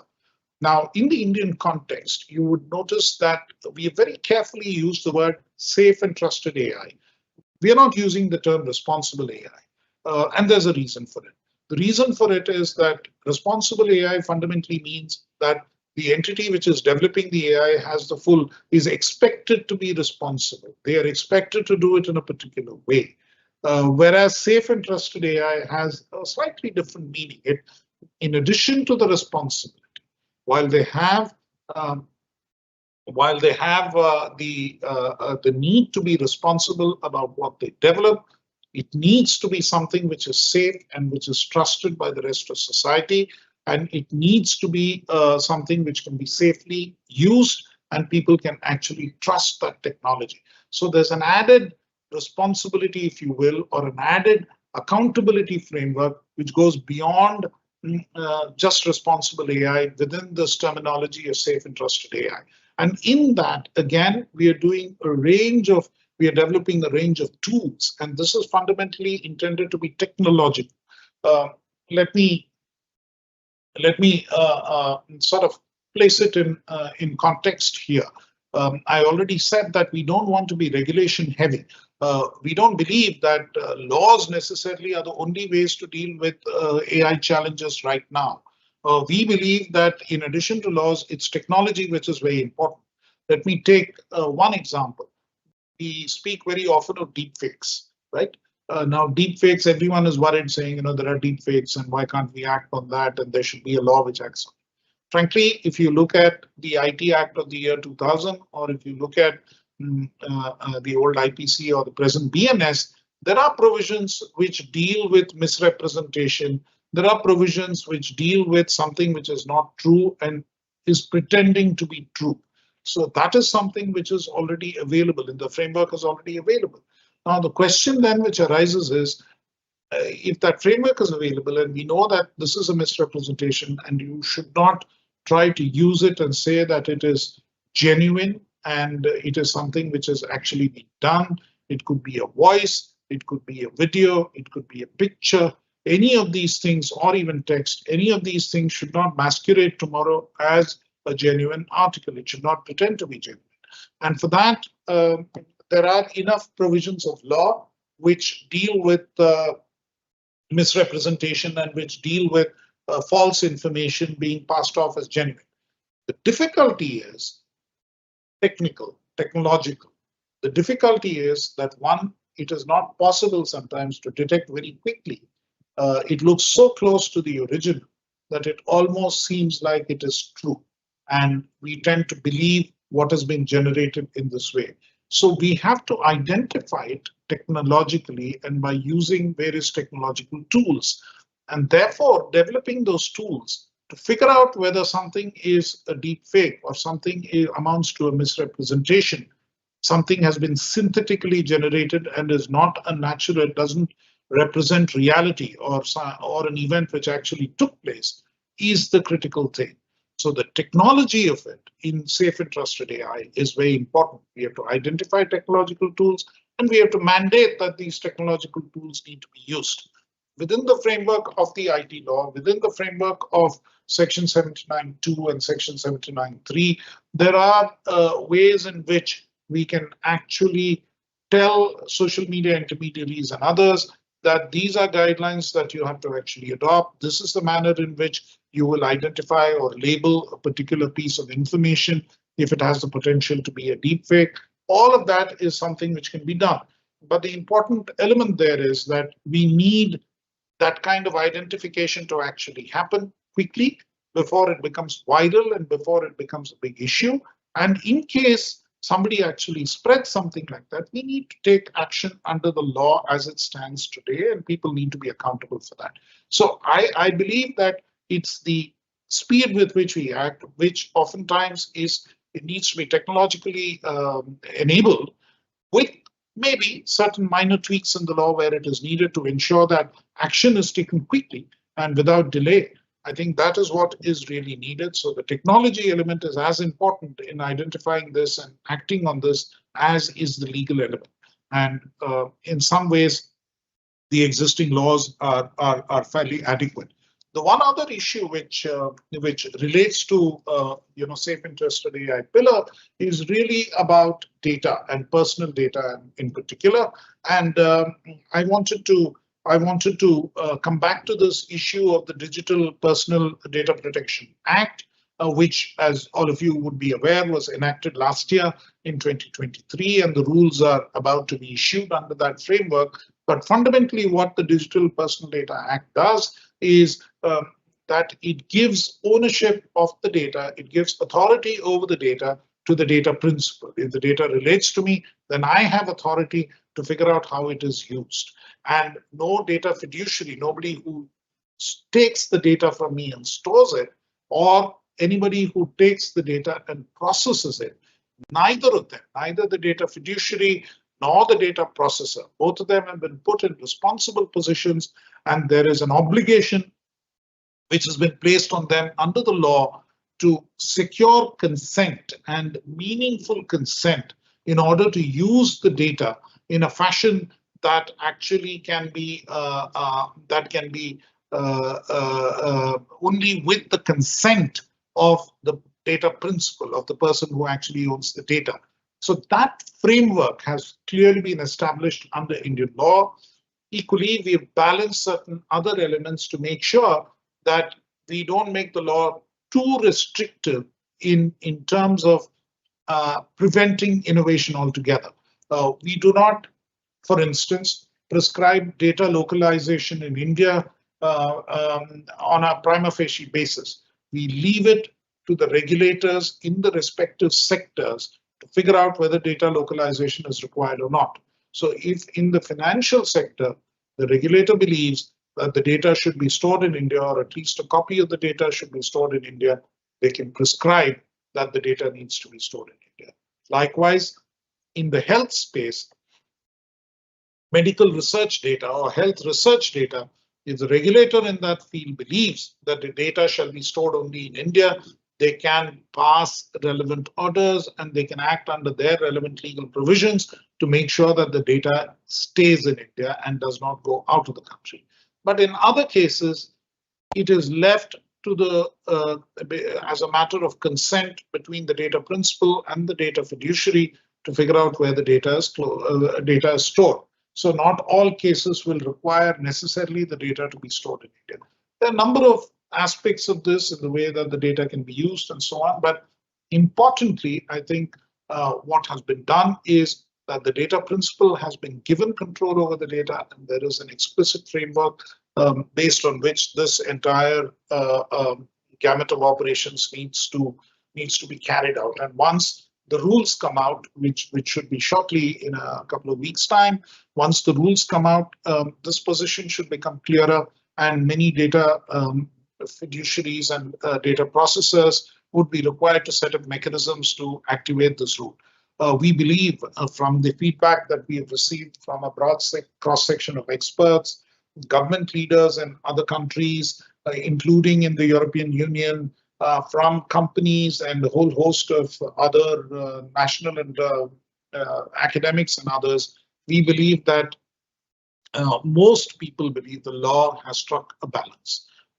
Nobody is ecstatic about the law. Nobody is wildly happy saying that this is a wonderful law. At the same time, nobody is complaining too bitterly about the law. So, which means that somewhere, as the old Goldilocks and the Three Bears story goes, it is neither too hot nor too cold, and it seems to be just right to perform its function.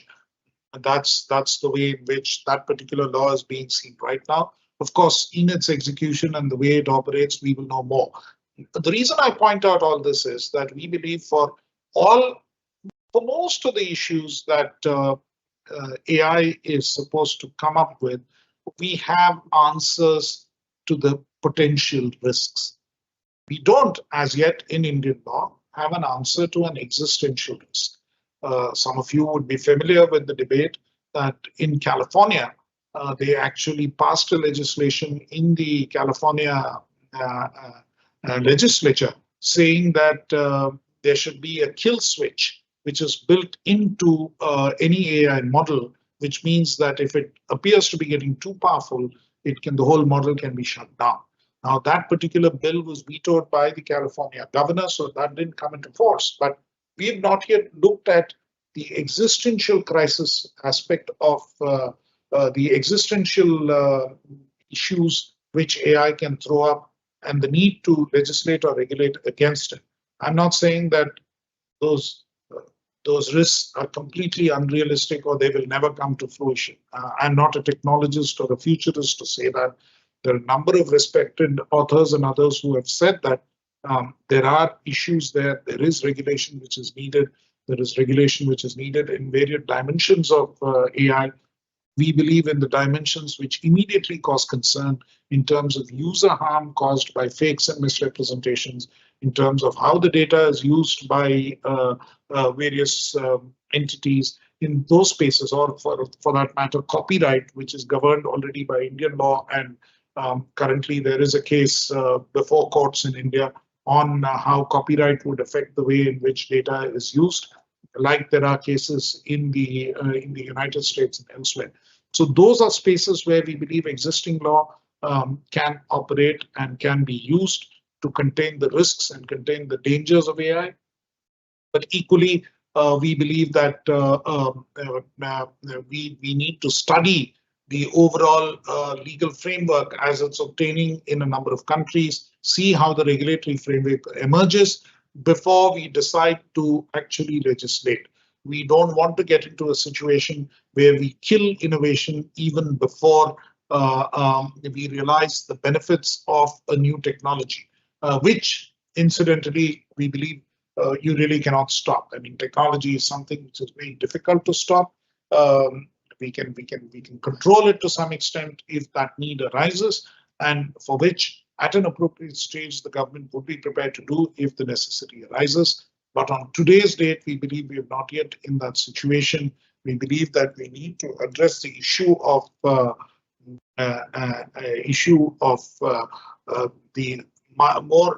less existential risks and the less existential harms that AI can cause, and that is adequately addressed through the present legislative framework. And we need to really try and see that the legislative and regulatory framework does not inhibit innovation in this particular field, and the actual disruption that needs to happen happens.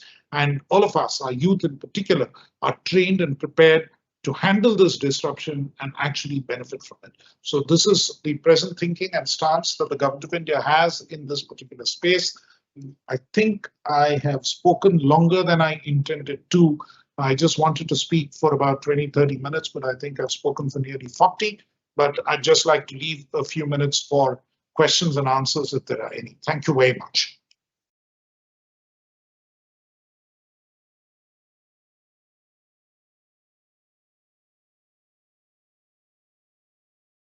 Do we have any questions? Thank you, Mr. Krishnan, for your enlightening and thought-provoking address. Your insights into the disruptive potential of AI and proactive role of India in this transformative journey have given us much to ponder.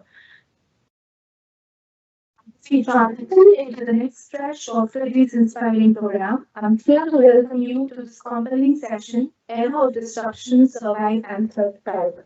We live in a time where rapid technological advances, shifting market dynamics, and unprecedented global challenges redefine how businesses operate. In this era of constant change, the ability to survive and thrive amidst disruption is a skill that every organization and leader must master. This session promises to provide valuable insights into just that. Before we start the session, we would have a video presentation on the School of Disruption. Mr. Krishnan, we have a question. Can you hear us? I can hear you. Was that a question? Yes, you have a question. Am I audible, sir? Yeah, you are. Okay, sir. I'm from from the so talking about for the electric policy, because then we are already going for the data management units in the ministries. So one thing is how early that data governance policy will be out, because then we have to work out on the data management units of the ministries. And second part of the question is that, as you said, the sectoral data localization should be looked out for. So, do Home Ministry, do you suggest Home Ministry also to do that for their respective needs? So there's two parts of my question. No, if I heard your question correctly, what you were talking about was that already a lot of data is being collected and you collect it in various frameworks. So how quickly will the new dataset platform be sort of launched, and what kind of standards would be there so that you know what is to be done, and what is the advice for the Ministry of Home Affairs specifically on this area? Did I get your question right? Yeah, I mean, there was some disruption in the middle, so this is what I understood. Now, the datasets platform really does not intend to intend to replace or collect all the data in one place. The intention there is to set it up like a data exchange, where it's only the meta standards of how the data should be maintained so that it is useful for use in AI modeling and for training AI models is the primary intention there.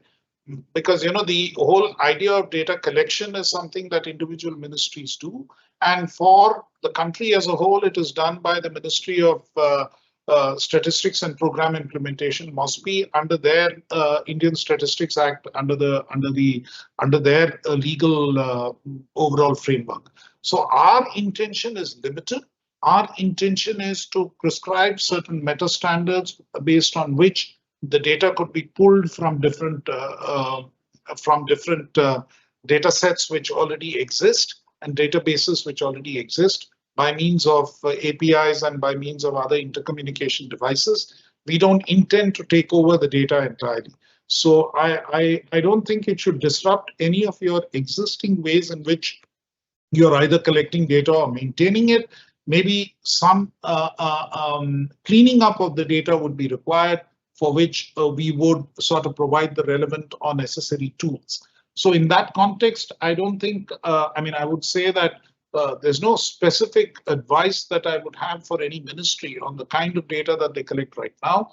But in the coming months, as the dataset platform becomes operational, we will take care of the kind of issues that you have in mind. Thank you. I hope that answered your question. In fact, if you can hear me, I'm Indrajit Dubey. I want to bring a couple of things. In fact, your lecture was excellent. I should say excellent because I keep on hearing people on the AI and all this issue, but so comprehensive, so insightful was about this time. Let me brief you about this university debate and then, where we can work together. As you have mentioned, collaboration is possible. We are quite aggressive in using the AI in our, the teaching processes and all other activity research and other activities. Secondly, we are also working on the legal intelligence with the some funding which we have received from DST. And we believe that, the law has to make its decisions, because until now law was treated as a limited instrument. So it is mostly used as a restoration of the right. As you have said, many of the judges also shared the opinion with you that we can use many narrow AI to delivering the many of the standardized services. So I believe that can be promoted, because legal tech university in country, though it has started almost 600 startup is great, but there's a lot more need to be do in the side of a public law, which is mostly dumb data in the judicial grade. So I think we can work on this issue. I had even talked with some of honorable judges, and they are quite convinced. But when I took the proposal, very few could appreciate that particular thing. But as you are telling that there is a AIP that is there, so we can start working on that particular issue.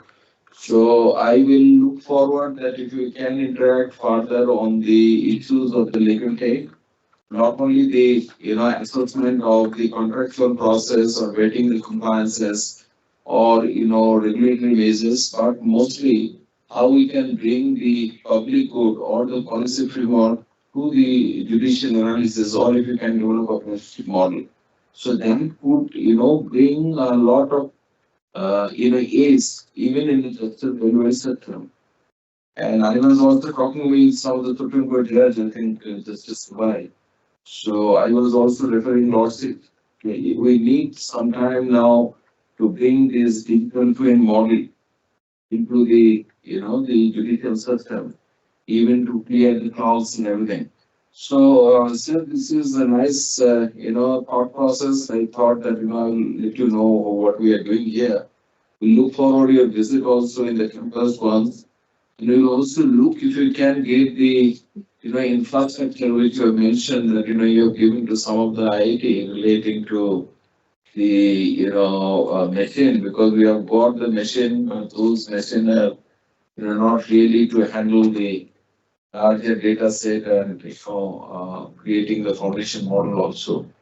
So thank you so much. We'll interact on this particular issue, and hopefully we will be able to make something on the native basis. So I will also look forward to a response. To go through on the system. Okay. Yeah, thank you. And of course, we've had this discussion on the way that on the ways in which we can collaborate, and we'd be very happy to take that forward. I think the legal space, in fact, in the way that law is administered and the judicial system works and the legal system works, there's a lot that can be done, and there are many things which can be simplified and made much easier through the use of AI and speeded up. One thing which straight away comes to mind and which I didn't mention, and in the Indian context, I did mention that there's a lot of oral data or verbal data. Now, the whole thing is of a question of translations. And India is a country where we have 22 official languages and then multiple dialects which are spoken. Very often, legal documents required to be translated from local languages into languages which will be used in the High Court or the Supreme Court. It's a problem in different parts of the country, and often, testimonies and others where language is not understood, translations are needed. And we have a big program which relates to this kind of translation and in the way in which languages in different parts of the country can be understood. So that's another area where AI can have a very effective implementation, including in the legal sphere. So like that, there are a number of applications, and we would be very happy. And as I said, there are 25 different applications we need to work on in the ministry, and clearly applications in the legal world are an important element of that. It's an important part of governance. It's a whole pillar of governance, literally, one whole estate, to use the old term. Judiciary is one of the three major powers within the constitutional framework. So, whatever technology gets applied needs to get applied in that space as well to yield the kind of good outcomes that a society like India needs. So we would be very happy to support that endeavor in any way possible. And Meghalaya National Law University is being very forward-looking in this space. And definitely, MeitY would also be happy to support in whatever way we can to take this forward. If there is a specific proposal, we can always sit down and discuss it and take it forward. Thank you so much. So assuring. Pointed out this combination because it can also revolutionize the policing also, the FIR and all the things, if we can do that. In fact, we have started doing it in a small scale from classic to English. We need to do furthermore. So we'll talk on the part. Thank you so much for coming and addressing the gathering. And we'll look forward to your physical presence sometime here also in Sinop to discuss further and to get place for the university. Student will love to talk with you and as to the faculty. Thank you so much once again. Thank you everyone for the insight. Thank you. Thank you, sir. Can you please move ahead to the review presentation now? Well, so is how you do. If you can. Welcome to the School of Disruption, a visionary institution at the forefront of navigating transformative technologies. As exponential advancements reshape industries, societies, and our way of life, two sectors demand urgent attention: education and law. Together, they form the foundation of an equitable and resilient future. In education, we face a pivotal challenge. How do we prepare learners for a world defined by artificial intelligence, biotechnology, and the Internet of Things? In the legal sector, disruption brings profound questions. How do we regulate AI decision-making? What frameworks ensure justice in a digital economy? The legal sector faces growing complexities as technological frontiers expand. Biotechnology, with innovations in gene editing and synthetic biology, demands clear yet adaptive regulatory frameworks to address privacy, ethics, and ownership of genetic information. As we venture beyond Earth, space exploration creates a new domain for legal thought. From satellite governance to property rights on celestial bodies, our work ensures international laws can support innovation while safeguarding peace and shared resources. Closer to home, sustainability law tackles the challenges of climate change and resource management. At the School of Disruption, we embrace an agile and student-centered framework, transforming traditional paradigms. We address the legal frameworks required for carbon trading, renewable energy transitions, and environmental justice, ensuring sustainability and equity remain cornerstones of progress. Our Policy, Governance, and Strategic Foresight Department develops strategies to address these challenges, ensuring laws evolve with technological advancements. Through a multidisciplinary lens, we examine the social, ethical, and legal implications of disruptive technologies. From biotech innovation to space exploration policy, we aim to foresee and mitigate risks while championing inclusive, ethical solutions. Through project-based learning and personalized education plans, we prioritize skills over certifications, nurturing adaptability, critical thinking, and creativity. Our emphasis on digital literacy, including AI and coding, ensures learners are not just participants, but pioneers in the workforce of tomorrow. By combining systems thinking with scenario-based planning, we explore diverse futures, crafting pathways to equitable, sustainable outcomes. Our focus is not only on regulation, but also on anticipating unintended consequences. Innovation lies at our core. Interdisciplinary collaboration drives our approach, merging insights from research, governance, and entrepreneurship to reimagine the future. Our educational programs are designed for impact. From master's and doctoral degrees to workshops and seminars for industry leaders, we empower individuals to drive systemic change. Through collaborative partnerships and community engagement, the School of Disruption bridges academia and the real world. We believe progress is not an individual endeavor, but a shared mission. Utilizing virtual and augmented reality, education becomes immersive, collaborative, and deeply personal. Students transcend the limitations of textbooks, stepping into environments where they can touch, feel, and explore knowledge in ways once thought impossible. This is the classroom of tomorrow, where learning has no boundaries. The future will not wait. Disruption is here, and we must act boldly to shape it. Join us at the School of Disruption, where education and law intersect to empower a generation ready to lead in times of transformation. Together, we can navigate the challenges of today and build the systems of tomorrow. The future is now.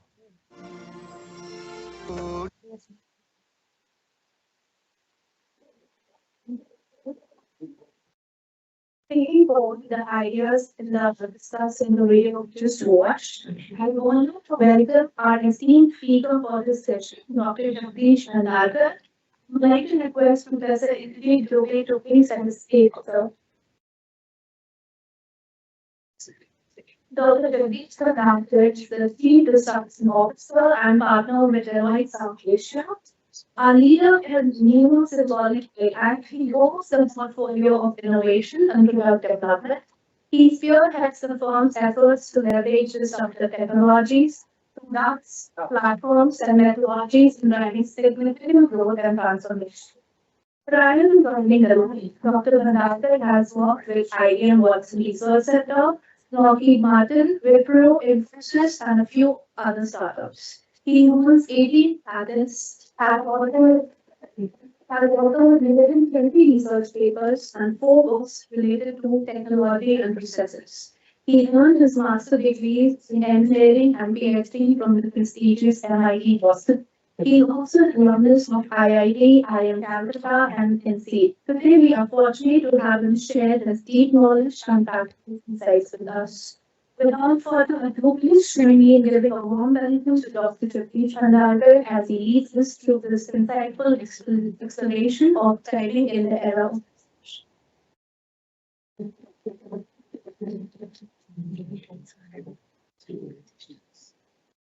Joining.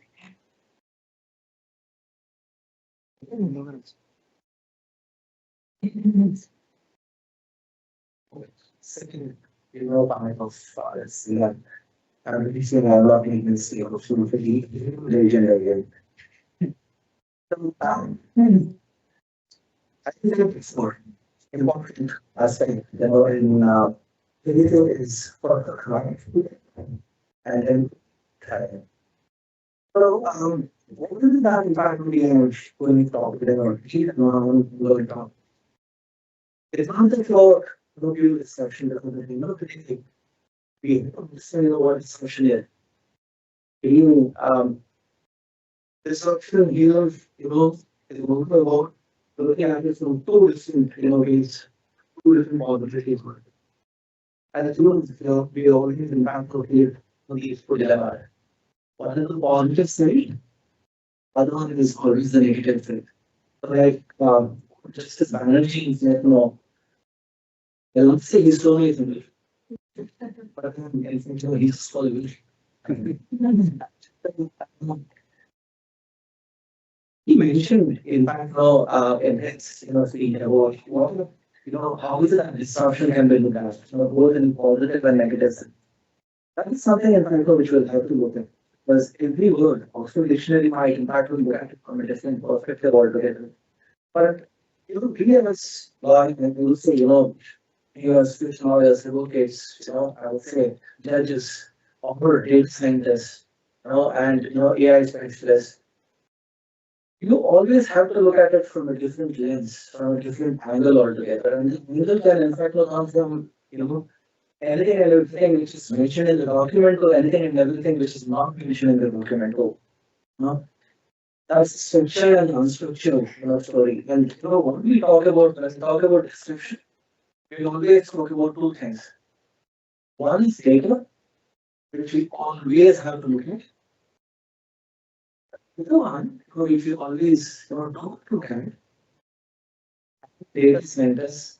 You know, sometimes, you know, once you dream at, you know, looking at, you know, this portion of is context. You always say data is the king and, you know, context is the queen. And the thing is that no has to listen to the queen. You know, it can't go anywhere now. So what is disruption all about? You know, disruption is not actually low, which I would say is given to in fact know enter this shadow property. To use that context, it can either be positive, it can be negative. So now if I just type the word tsunami, kind of a disruption in it. Positive one is so I mean I'll find for the tsunami of data. For the forest or the data is negative. Someone and say, okay. Tsunami of data, which is both unstructured and structured, we can in fact give us millions of dollars in terms of revenue.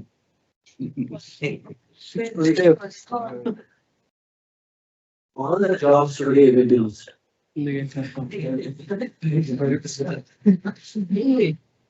You see, you know, when the data in context, how things change. You know, and that's what in fact your disruption is all about. Because if you look at it as not just positive, it's not just negative. How do you bring that context? Make it either positive or negative from the particular person who is looking at it. Because some context, if you look at it, person working, but people who handle algorithms making multi-million dollars, positive or negative, for a nation, you can build billions. But for a nation, you know, which has so much of, you know, I would say, Janta, like all of us, no jobs means it's negative. Okay. So, disruption, if you look at it, you have to, in fact, look at it from different lenses altogether. And then, like what, in fact, in the morning, when I was working to, you know, Anand Goenji as well as Professor Dubey, two main things are the things that we will have to, you know, bring into it, you know, to make disruption, you know, positive, you know, for, you know, the mankind or the human can I put it this way, okay? Because I don't want to be, you know, biased when I say mankind because, you know, everyone will say, you know, can I do mankind? Can be, because can is basically originates from there. So, disruption is that, you know, if you look at it as, you know, more of that, if you can give slides, that would be great because, you know, I would want everyone to have a look at it and then appreciate, in fact, know what, you know, each and every slide basically has.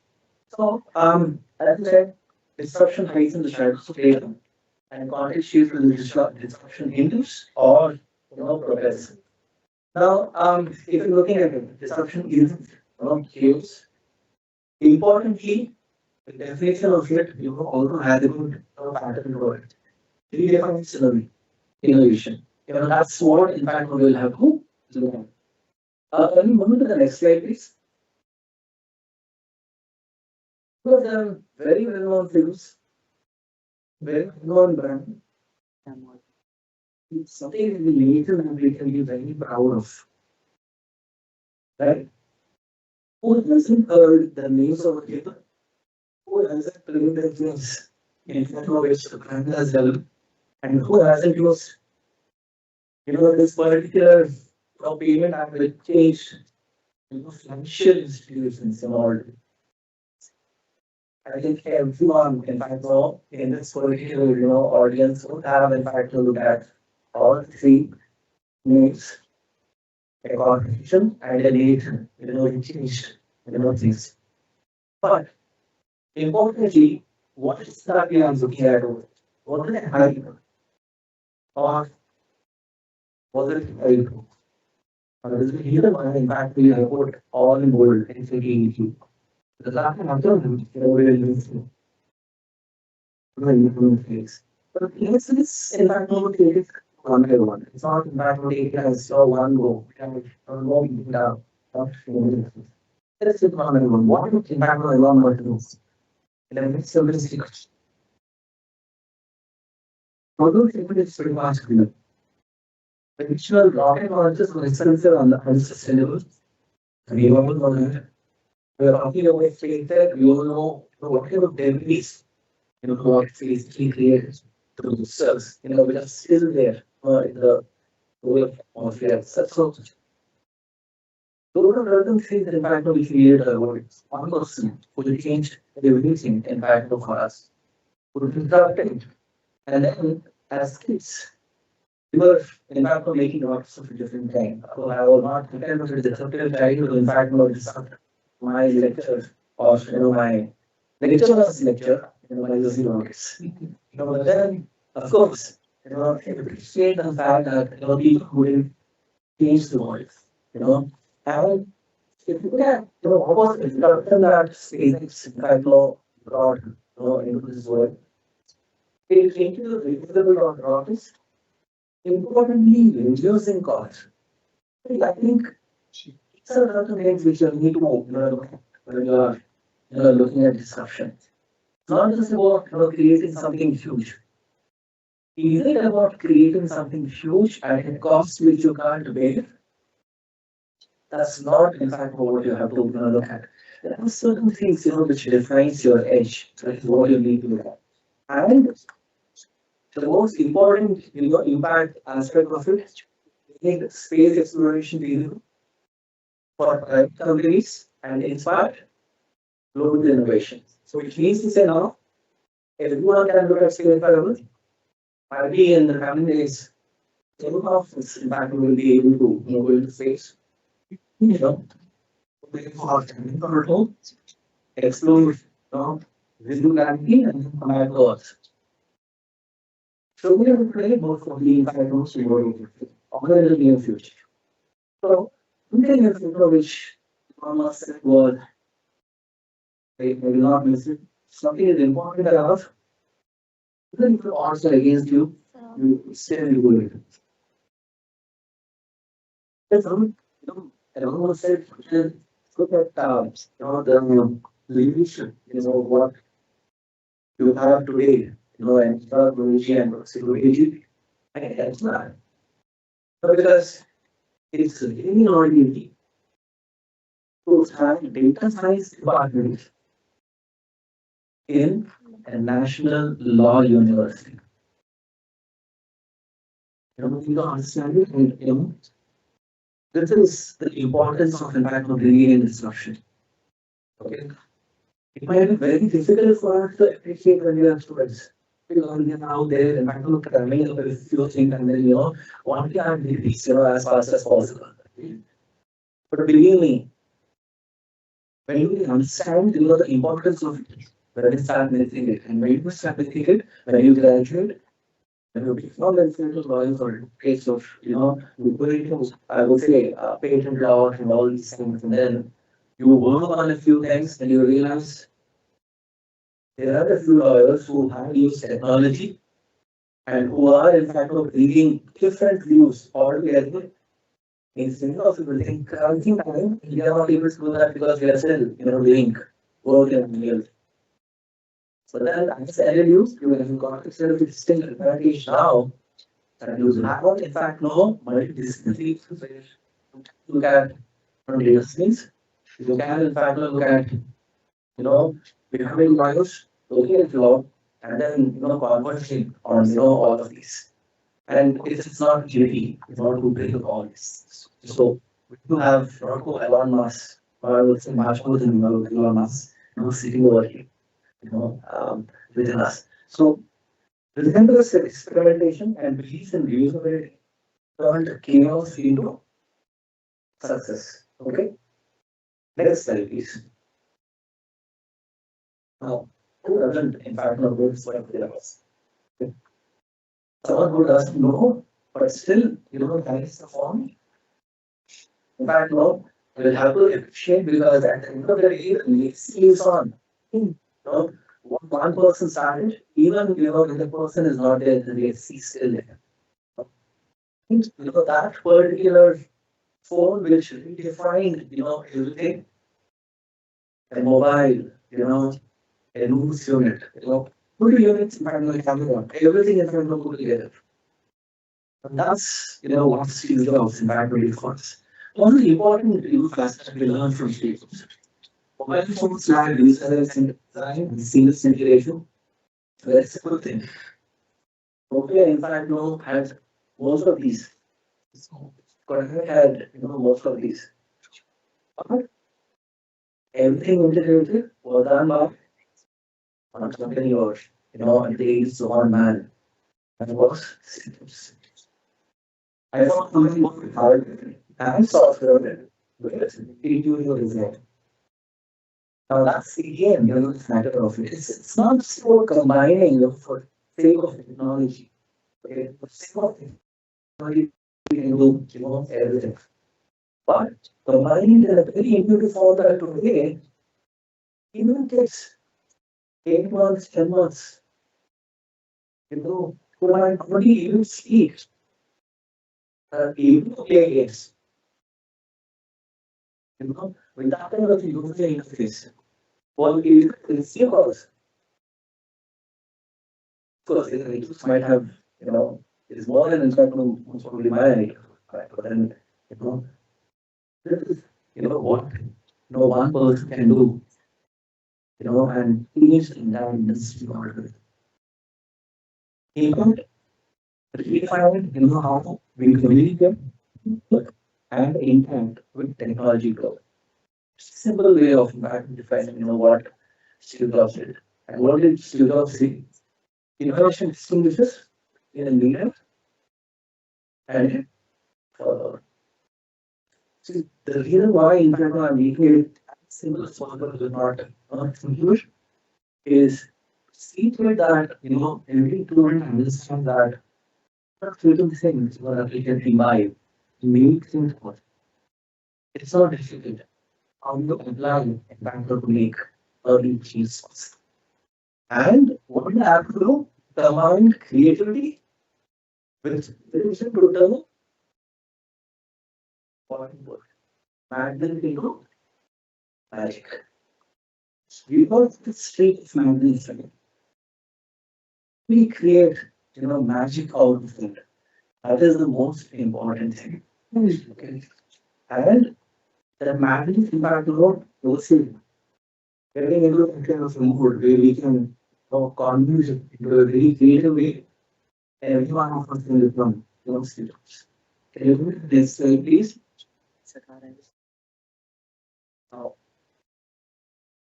you might not have seen, this photograph. Some of you maybe. But actually, the algorithm takes, bigger place. It is not the name, then at least continuity is healthy. I think, everyone must say yes. Okay, I know it. Now, think about this. Trivial excuses. In today's MIT, Stanford, IITs, universities, all these.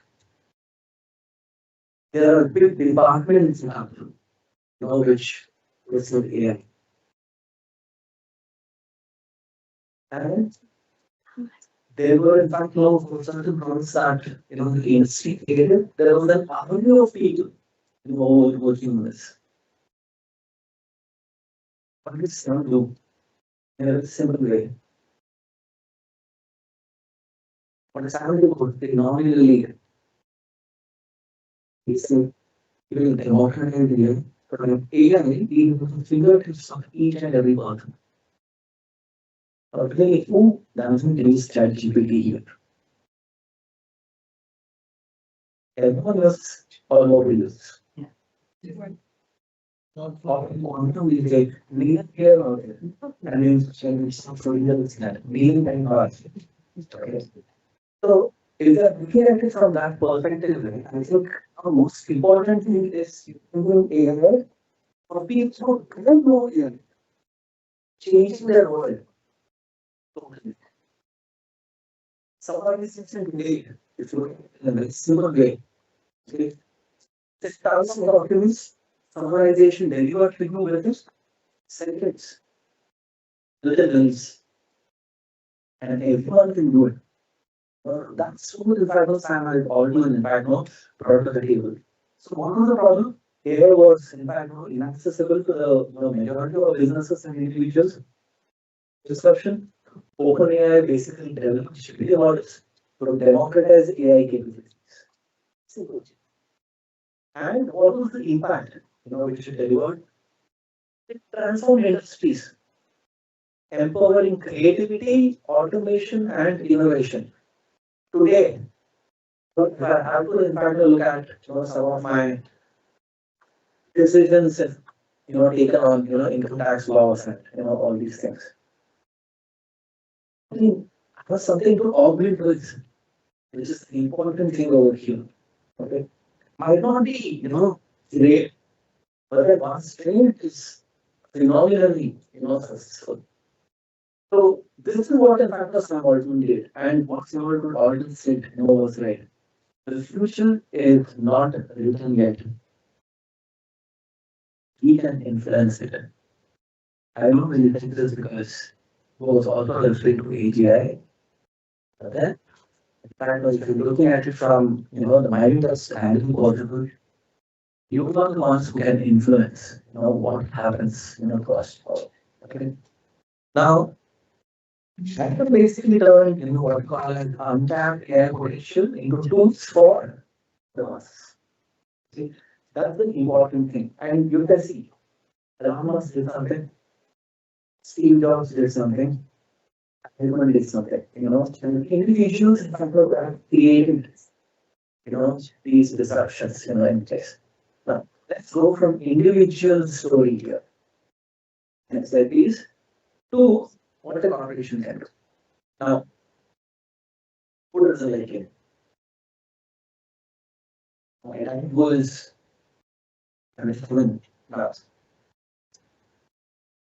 he doesn't play candidates. I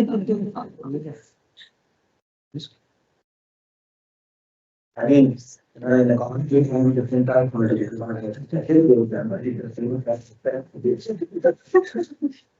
So, get it from that politics.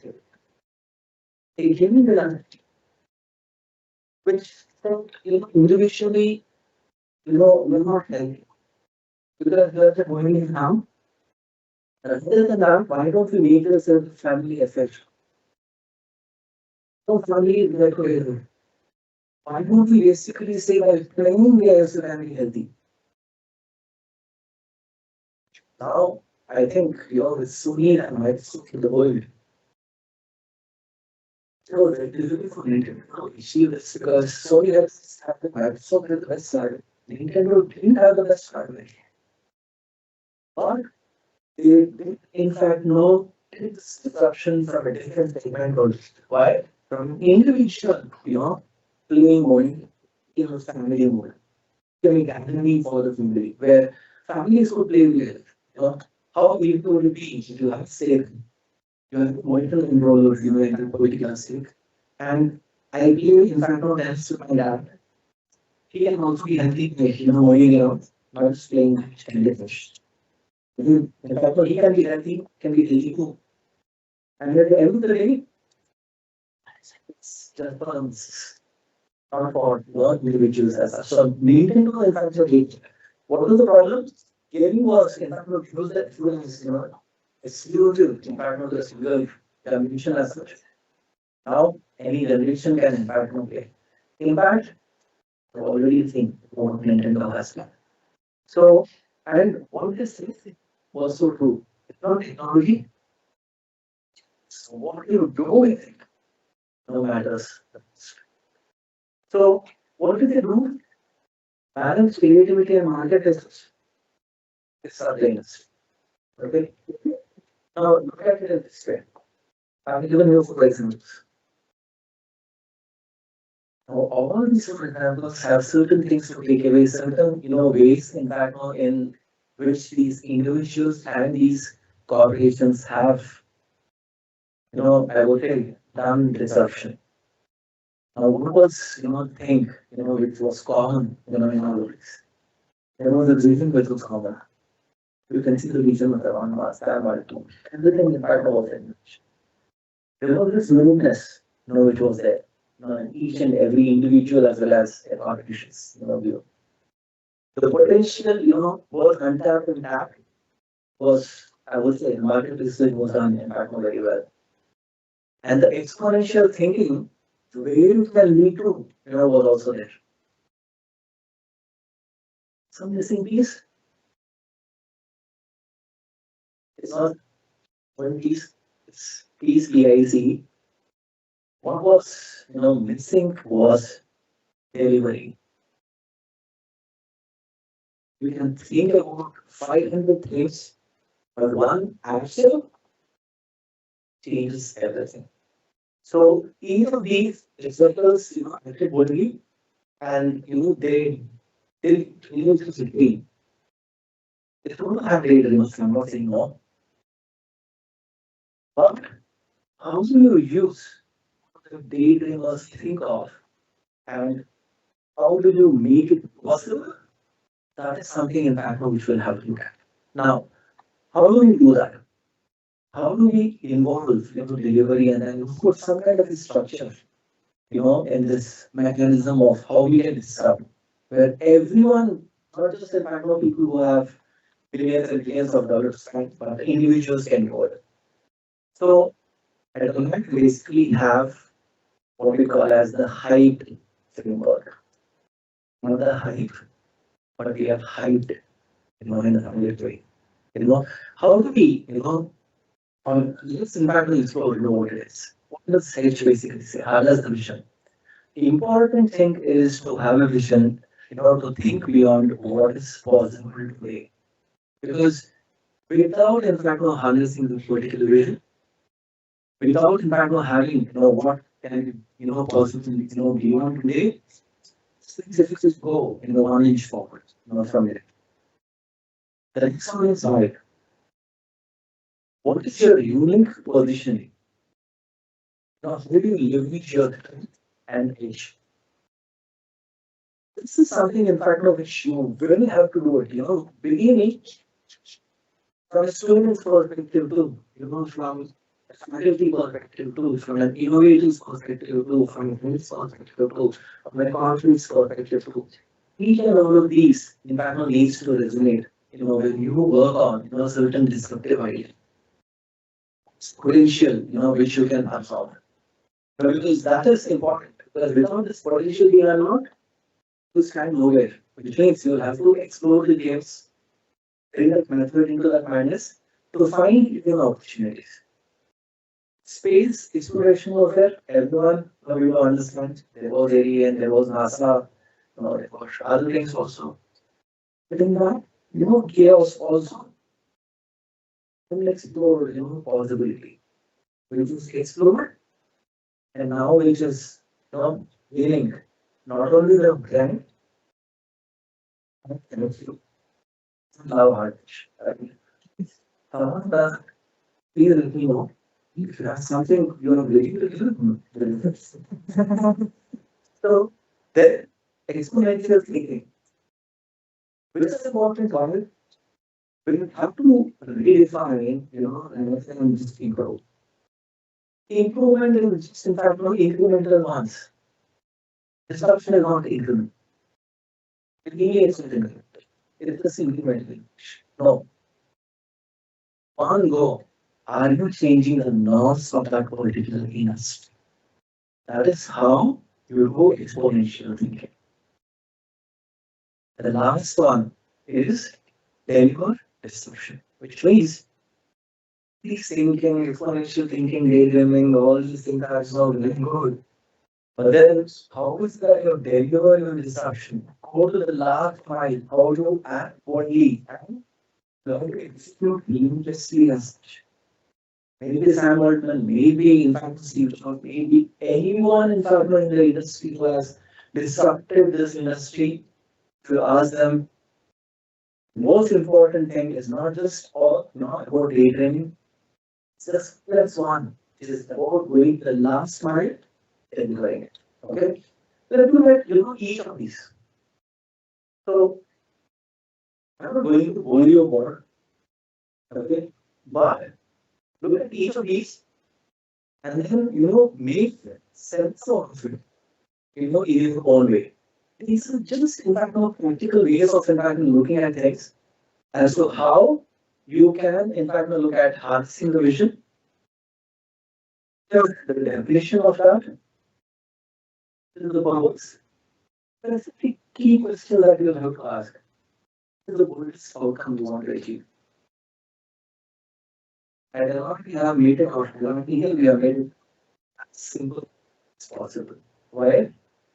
As I said, if Sam or Newton can basically, disrupt by taking AI, to the field, sub disruption by taking, this particular framework, every single individual, and make them believers of disruption. And there's a way to do it, and this is the process. How do we do it? What are the 20 tips? In a very simple way, okay? What do you have to craft? Storytelling is the most important thing. Without storytelling, becomes very difficult for us to convince people, right?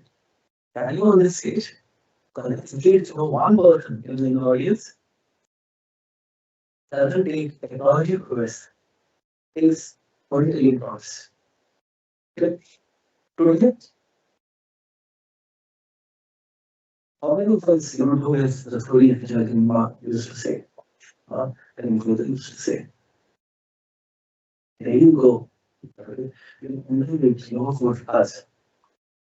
What are the storytellers who can motivate us? I'm saying that what you have is truly good. And they give different, analogy for it. They say, okay, this is how that someone did it. What carry this? Wanted to do that. What harnessing the vision is all about. Okay? And move to the next one. Your unique position, leveraging your strengths.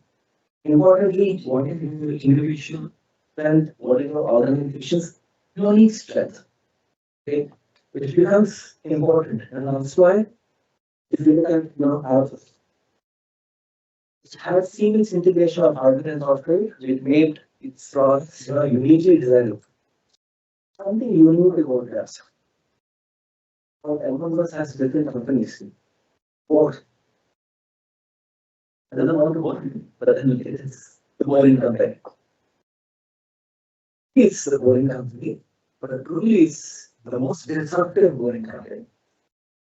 So look at it from that perspective. What's that your organization has, which is so unique, which is so uniquely positioned. That's what very minimal things, what are your strengths, what are your weaknesses? Focus on building intellectual property, intellectual property. I don't want to preach this to the choir. It's no impact of all these terminologies and laws associated with it. The laws also associated with it. The first part is English, the second one is US. English is another language. What is laws? But then, if you are not following the laws of these, then it's true. So, that's something in fact which is useful to build, importantly into resource. And then ensure your positioning basically is also specific between parts. This is, what it's best. And that's what are things that Keynote details.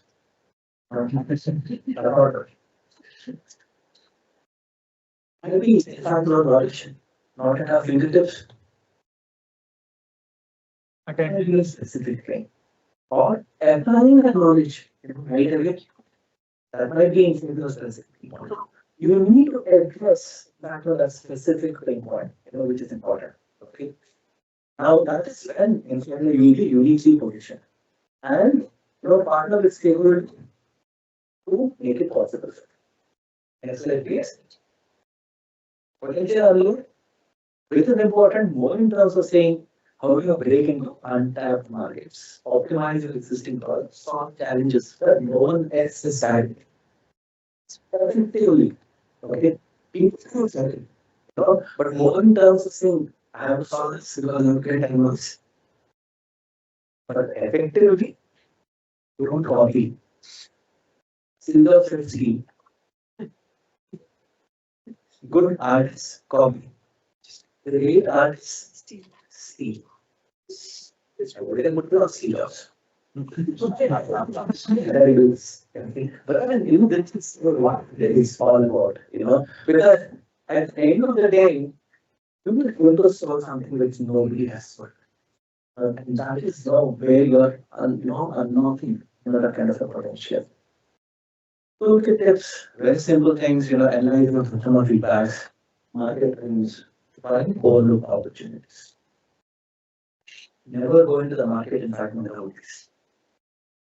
As Deloitte have consultants, governments, and all these things. The most important first thing that we do will be really good is markets. Look at those hidden things, those shadows, in that particular data. We need to give it different context. Until unless you do that, your potential will never be unlocked.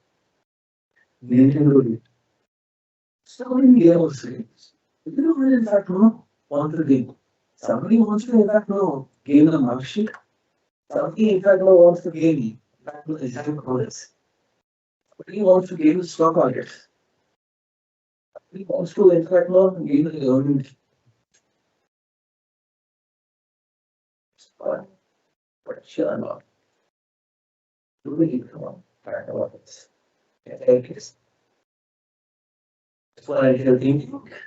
So, to make significant growth and disrupt traditional industry boundaries. Gaming industry, there was a boundary. For AI, there was a boundary. For only people who have learning data science can use AI or can do work on AI. Disrupted totally, it is okay. So key question over here, how can the solutions scale exponentially? At the end of the day, you are not here. All is to basically gain, a few things. Because absolutely, I'm not saying, that's not good. But when you are here to disrupt, the entire industry as such, all simple convenience, right? And you can eat and you will be in college. That's, what you're aiming for. Okay. You can market to them very, very good. Very good thing. Protein dish. That's something which you can use directly in child stage. Up there in the morning, something that can be satiating, fulfilling, and start your day with that. And of course, you're sold. Okay, so that's in fact what exponential thinking is all. Not just in fact one aspect of it. So look at this various emerging technologies like AI, blockchain, or IoT solutions, which is important. Technology is something which is calling you for leveraging it. Use it, leverage it, this stuff. Okay. Next slide, please. Most importantly, deliver disruption. You have to build and execute and then test it. Now, okay. It is simple, overcoming inertia and resistance to change. I'll take an example. I have taken that example over here. How it has redesigned a nation. Right? UPI. How many of us don't have Google Pay? Just one. That one. UPI to Android. Your full articles have to want to have a convenience of banking there. It is, I don't think it's, in their pockets. And we can process it to use the best for disruption. And that's the reason, in fact, no. One, I'm putting on ask leaders to visit. On the east, culture, it's not work. Okay. The reason why I'm having the scale of what UPI is today, doesn't have it. Meaning, when we go out there, the kind of ease at which we can make it 10 rupee, 20 cent, $1, $7, whatever it is, for do it in the US. It is so, okay. And once, when I go to the US, what I do is creatively, because I'm a symbolic, I have so much of money. One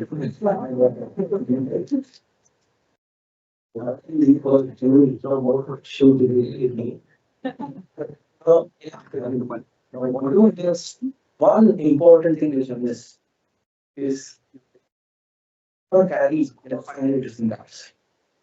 Other than 500. Other than I think 7 months is fun. And battery is so good. It's good. Can last for a day at least. And even with my 3 minutes, it's possible. So banking at your fingertips. Disruption at a national scale. Relentlessly. How the team of UPI have made it possible. What were the difficulties for them? COVID, many things came to stop. Businesses did. After that, you can see each and every small, I would say fruit stall. So the palm giving 10 rupees. In Sri Lanka, this was missing. Government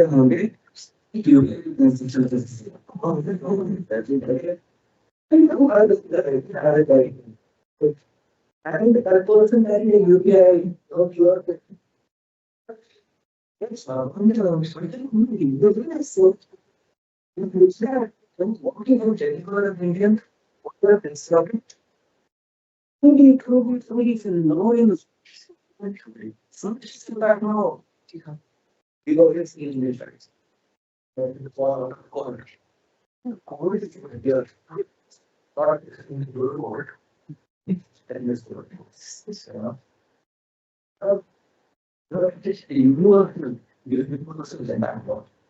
So, looking back to what it is, how you are building teams to measure the impact of the product. This is one element discussion for them. So, go to the next one. So, how you framework basically has a toolkit. Very simple way. Of how you use it. But identify the need for the craft. Apply each step or HYPED. You get right. You isolate and refine. Then you communicate and collaborate, which is important. Communicate with the stakeholders, collaborate, the right people in the industry, and you learn. And again, what you know, you want to be used after taking the concepts. Again, in fact, you go to the project. So identify the need for disruption. Again, if we shut the market entering, this is not money. Let's do that. But it's like that. You just want to do again, and again, and it's such. And that's what it is. So, was what height description to give us this next one is how you guys are phenomenal in this. So these are certain areas, good areas, in fact, in which NLU can play a major role to redefine, disrupt, make it possible for everyone to acknowledge you, and you acknowledging everyone, and of course, making calm. Your thoughts are yours, Then, of course, the audio in the video footage can surely bring, anything here. Okay. So, this is, what I am putting. Now, all these things wouldn't have been possible back for some good colleagues making it possible. Because entire framework, conceptualization of it, duplication of it, how to, I would say, go to the market and talk to our customers about it, all these things. I don't have in fact no words to describe them. Don't want to in fact know table the names too, and then I do, unmove your things.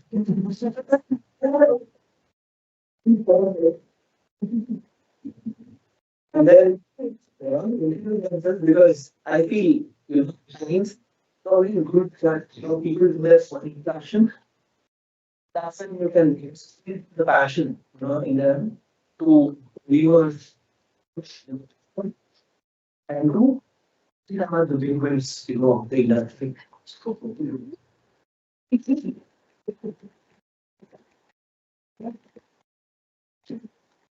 Yeah, sure. So, very fun. Interesting. 8 and everything. What is it? Um, so who I play? My name is Navratha. Who I play in this team, which is the disaster office team at Deloitte, India. It's about the heat that you probably remember. So, we probably believe that India can come from anywhere, from anyone. But what really makes it, started is actually identifying that and it's showing the outlook. The society develops case into tangible realities, into tangible products, and it's a group of techies and functional experts who are experts in their own domains and who help us understand the area where the disruption is happening. And then these techies who code and make these ideas to reality. So that's the team that I lead in Deloitte. That's me.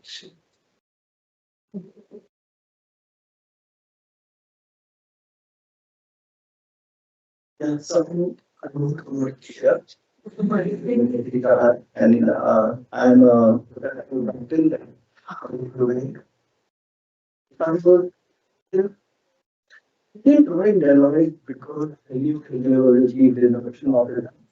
But it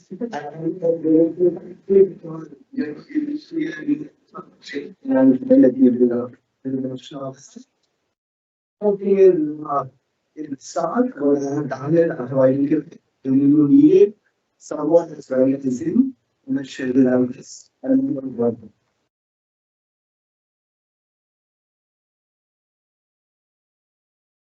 Please, thanks, Ananda.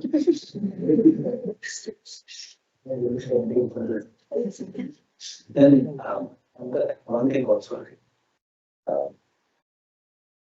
she belongs to the D office. Don't take it in a different context like DN. Yeah, the DN context. It's all about data products and context. Point. Universals impact on the now, which the three of us can take it and then answer. Any questions? Any question? No questions is not fine.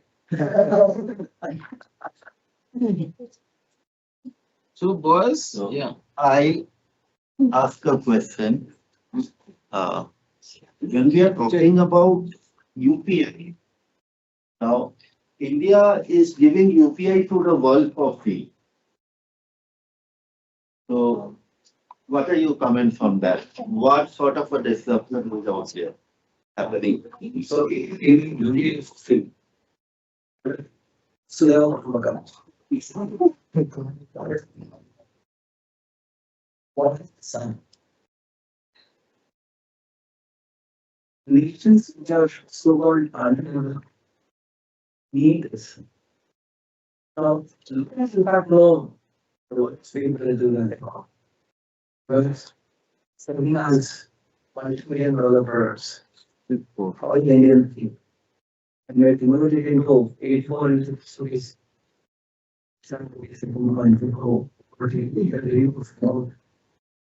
Dollar today. Then how do you feel? Going to be difficult, right? We need to analyze. Look at some what you have done in India. And so the honorable prime minister says, and said, everyone grows with us. This is truly Sarkar said. Sarkar with us. We have made our foreign policies ever in such a way that the countries are looking forward to us. Being so free is not easy. Don't know it. Difficult, you know what it be. But there are certain things which gives immense in this world. Whereas the problems are free as later. You know, you only have to do things. And do things. And also I'm still. I personally. Out from my concrete. My personally. Yes. Corporate offline. No, what? I did not get the answer that I was looking for. He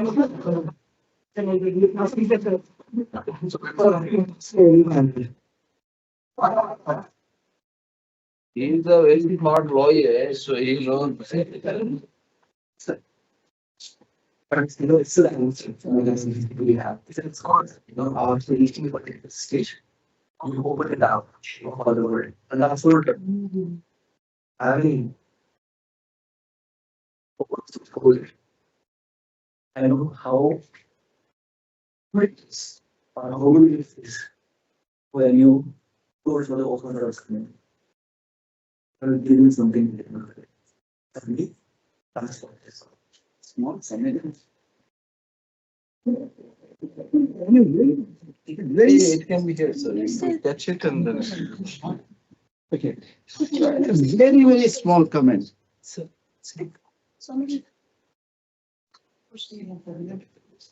There's one kind of feeling free. The saying that you are given free is wrong. You don't know the idea actually. You didn't say so after. And it is no good to see for this. But not only for yourself. There is nothing like free. The return is used multiple shades of any cause. He said it in the local language. And it's even the language model.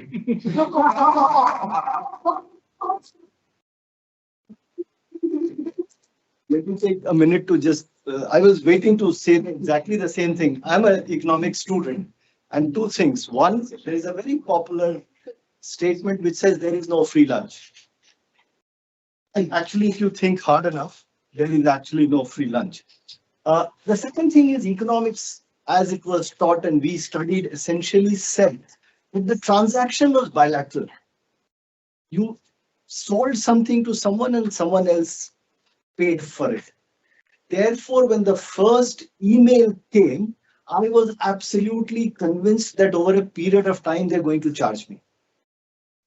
Until I figured out to a real life example, there is a new model today where you transact with someone and the payment comes from somewhere else.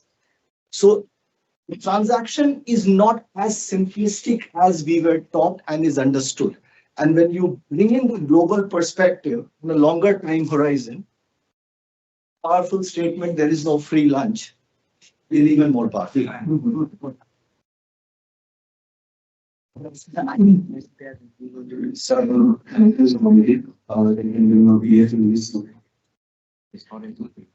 So, while you guys are on a note, what role or place can we, as a guest, and a student, have you lead?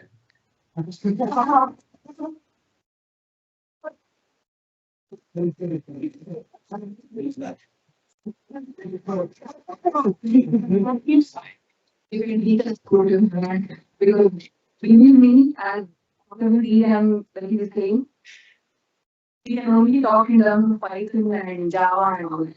But you cannot talk the language. That's something that you can teach to help disrupt the world that you want to do, right? But I think we have I'll answer your question. Become a disciple like but for example, I think we have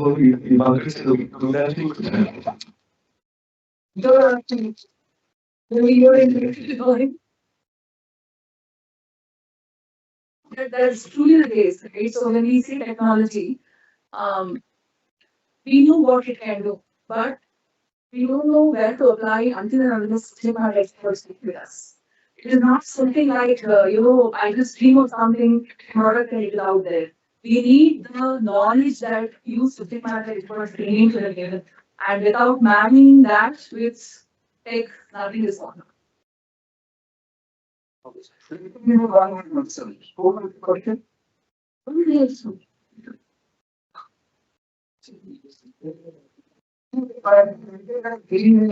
You know, people have worries. Sorry. And problems. How you feel it? Nobody who is nobody who is temple, nobody who believes in humanity, you can't believe it. Crazy. Stand the humanity. This is the golden period. What is really happening? She knows. What is really him? What is really pattern? Nothing is. Pattern or what's not the issue? There's nothing that's not the issue.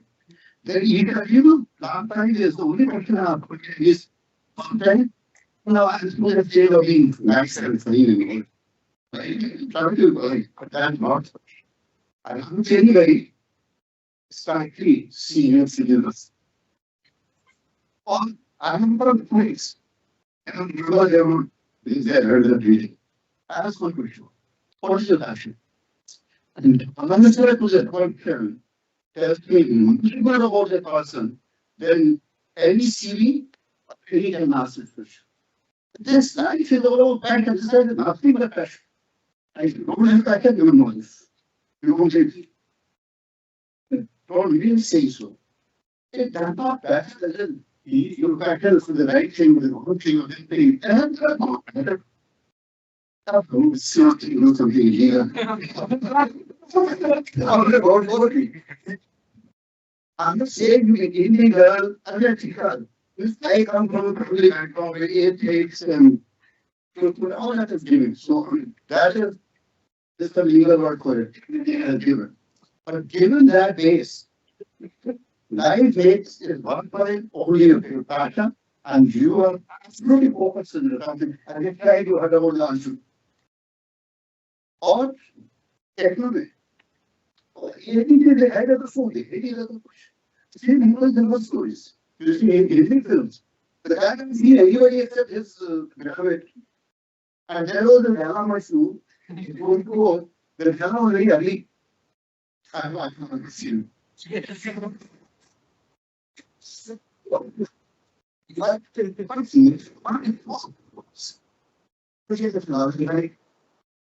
Imagine whether or not.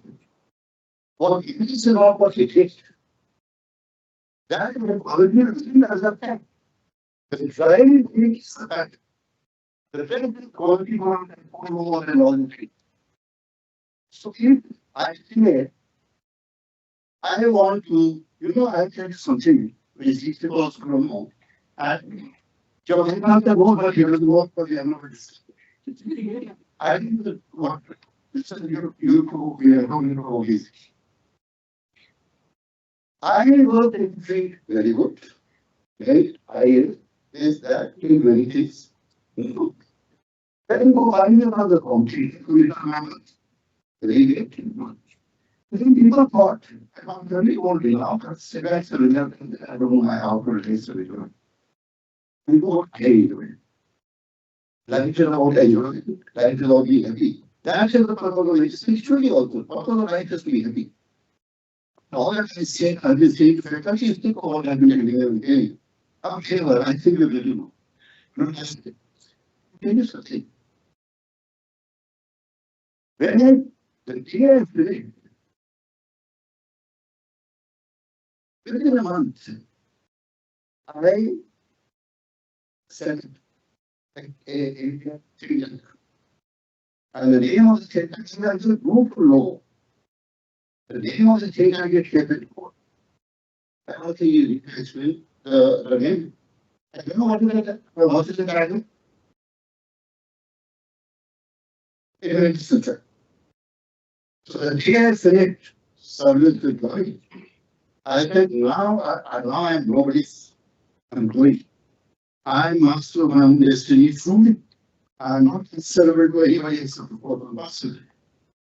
I will shape tomorrow. And I will in the future. For thinking people have, I get the feeling that it can matter to me that I must succeeded. What matters to me that it's keeping me alive.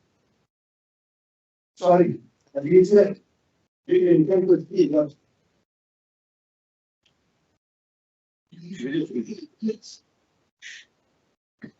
Any other questions that Good evening, sirs. Good evening, ma'am. Myself, Soumya from FinTech LLB domain.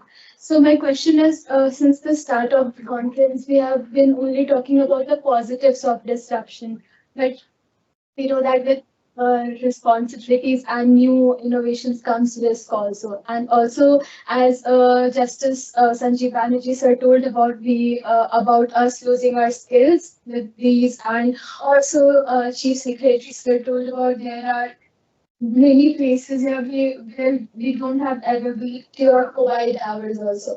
What are your views that will this disruption create a more disparity between the rich getting richer and poor getting poor kind of thing in an ecological sense?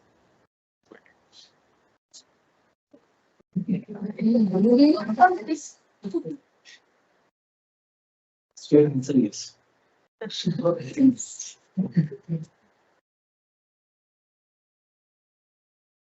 People take different views, especially when now they're talking about Indian disrupting.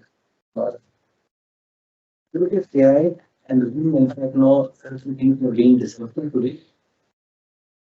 Actually, it's like we had always between different industries and such. Unfortunately, certain technologies it's going boundaryless. And things go boundaryless. Something in fact what can create. It's true. It's very often quite different. It's not ignored. Because ignoring it, ignorance is not useful. Which are shared. First is here. Want to, in fact, know look at it in the right way, not by ignoring it, but then calculating how it can affect us. What are the skills that we need to have? That we need to, in fact, know daily. what they do today. Tomorrow, most probably when in fact when you guys graduate, by not see the industry was would want to go, the industry has going to be discovered. See, that good? Didn't happen. Okay. So, second reason is the risk. Even if skills to take on that risk, there's skills right. Okay. That's what it is. Okay. So at the end of the day, you have to take that particular risk. If you don't take that risk, somebody else will do it. He had the opportunity to do standards. We couldn't do it. Person from US and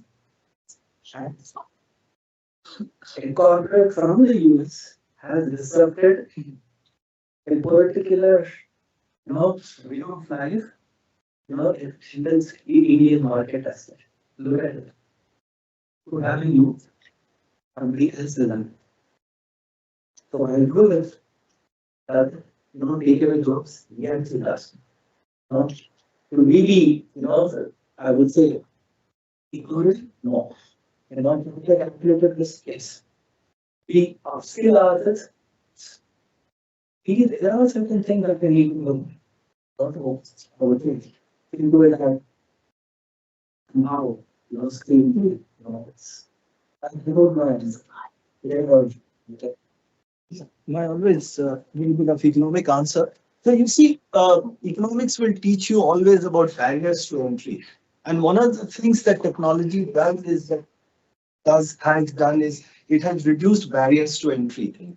Real life example of let's say girls who used to earlier work in beauty parlors.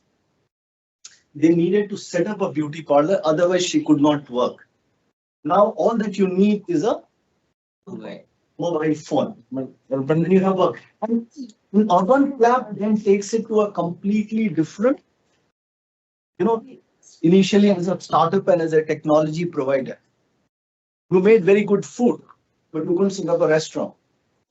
Today you can do some. So the first level of impact of technology that has happened is that it has reduced barriers to entry. Just that mobile phone as an investment makes a lot of people employable if they have the skill. The second part that Jagdish talked about is the effect of the possibility of someone becoming a monopolist or occupying a much larger space in a particular space also goes up. That's what law would take you to. But my first answer is that technology has made everyone with skill to earn a livelihood much more easily than otherwise. Yeah.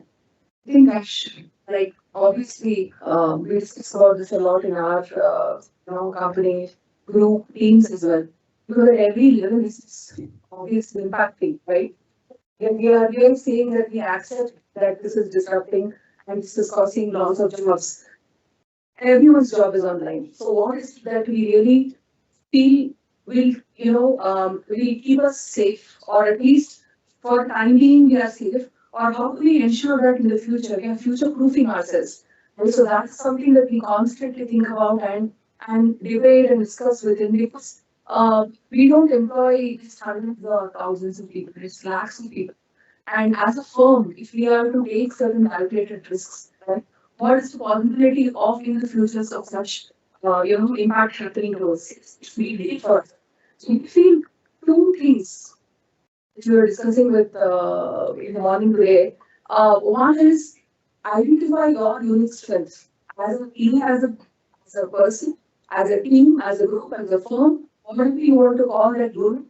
Identifying that unique position is important, because without that you cannot be defined. That is the first thing. For that you need to know your basics well. If you are studying law, for example, you need to know those basics well. If you're studying tech, I need to know those basics. So nothing will ever replace first principles. The first principle thinking is something that cannot be replaced by machines. That is the first thing. Second, be aware of what's happening in your area. Two things. Know you, the present, is equally important in thinking what about the future. So these two things, if we are constantly measuring and we are keeping it in place, then having this disruptive mindset or innovative mindset works out well. Otherwise, it's going to be, a crowd. You're facing the crowd, and then that is the risk that cannot be really, handled. Realizing that thing that today you are in the university, you're studying, focusing on what is the person who is fighting the best thing to do this moment.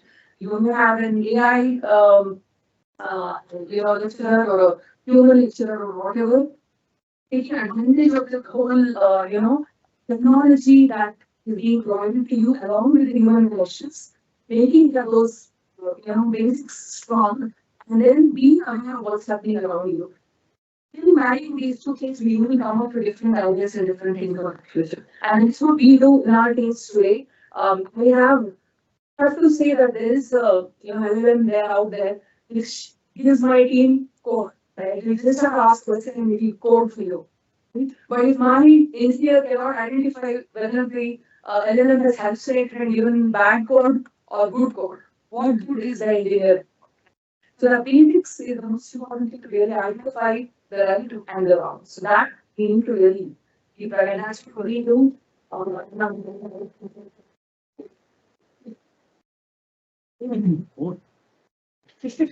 And sir, us talking about upskilling ourselves, losing the jobs to the future and everything, sir. But it's a bitter truth that today we do our assignments from AI. We study everything from AI, and it's a fact that we are highly dependent on AI. So how do we, at the end, we say that we will secure our jobs, but today itself we are highly dependent. So how do we overcome this, sir? So yeah.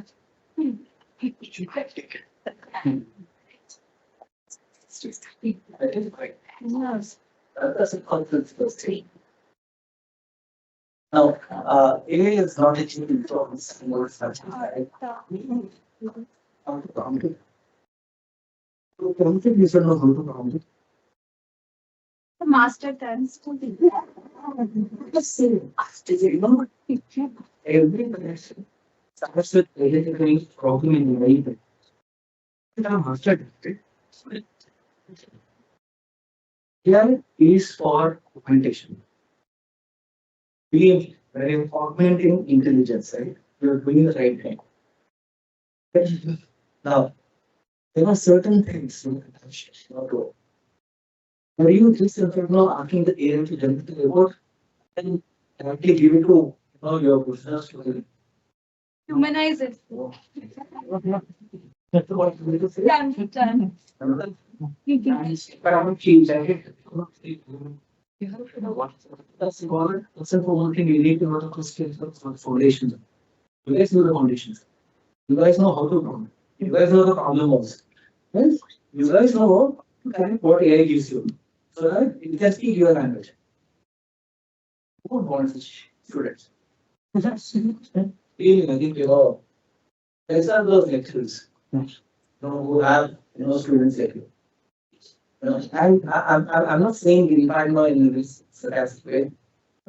I'm truly I'm not doing this. Reason is somebody who has, I would say, in fact, shifting to these processes as such and making it, something which is fully personalized in, the way you have written. You have to see to it that that you have done. It entails a lot of effort. You're doing or giving the blind work to the machine, which is the right thing to do. So the way you are, in fact, I would say positioning the story, making the story in fact possible, giving that, a kind of, tale. And then you are selling that in shape because that is very promising. But the upskilling is missing here, I guess. What do you mean? So it's elevating your skills. Here we are highly dependent. So the question is, what do you do with this?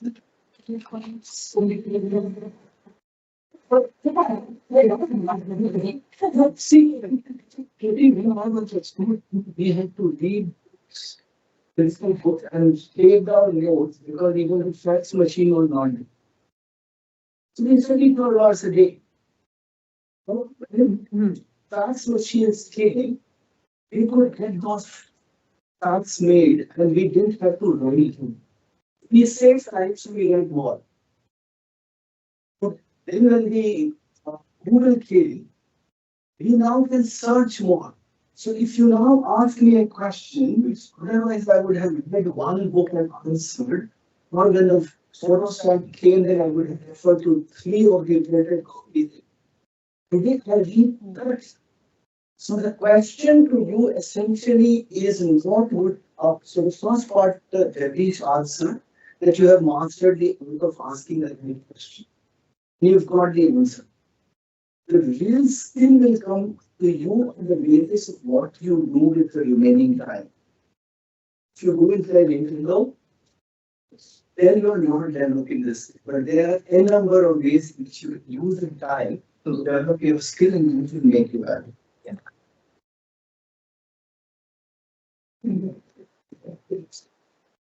Thank you so much. On the same thing, many years ago, 2004, to be precise, the feedback. If you don't speak in this, you two people can't. So, you go back. If you go back to 2004, we had a change in government in the center. And it was this. So you were born 2004 years. So you were born there. So the cause that in order to promote employment in the country, we will go back to using codex to T on the railways. So you remember? 2004, T will be sorting it because there will be employment generated. They said they can do better. They should value the railway and then everybody will be carried in the everybody would be employed. Every technological development, every disruption has given us more time to do what is more productive, satisfying, and enriching. As soon as you get more time, you have to move to deciding what you use the rest of the time for.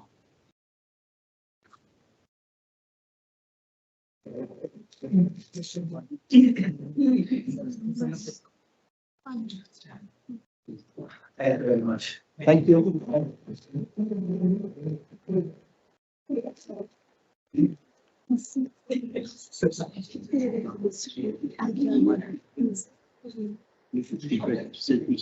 On behalf of the audience, thank you everyone for your invaluable time, knowledge, and sharing your invaluable time, knowledge, and back with us.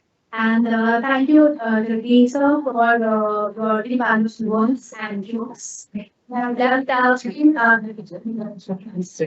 lasting impact and will serve as a guide for many as we chart paths forward in this era of disruption. Before moving to the next section, I would like to request Indranjeet Dubey to please felicitate Mr. Amandeep Singh. Amandeep Singh Kapoor. Amandeep Singh Kapoor.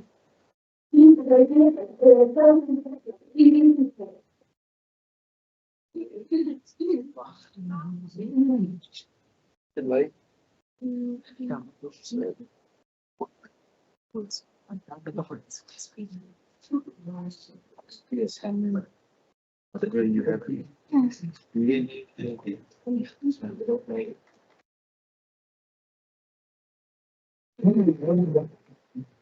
First I'm listening. उन्होंने तो बताया feeling तो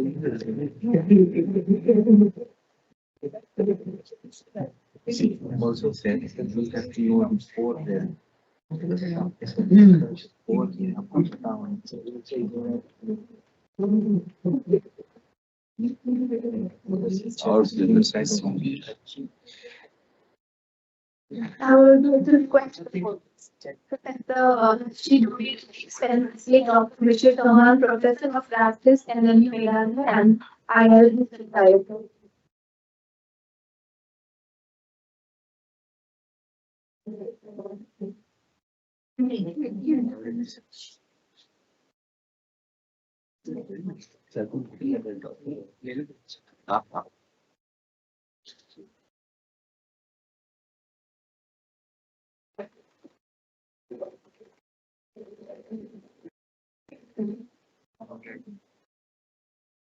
Small spices.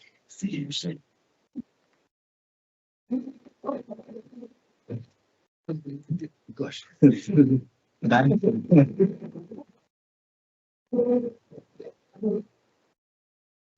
Next, I would like to request Sir to please facilitate Ms. Namrata Rao. Thank you.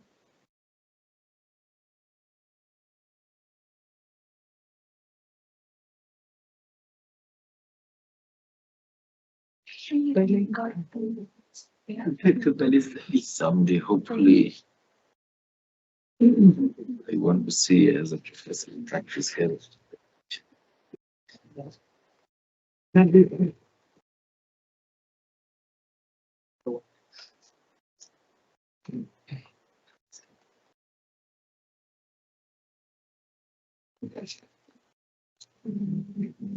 Some universities. Thank you.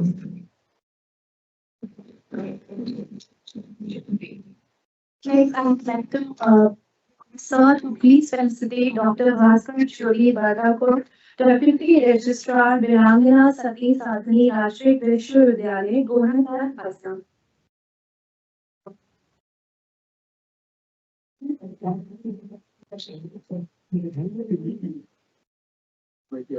Thank you so much for that.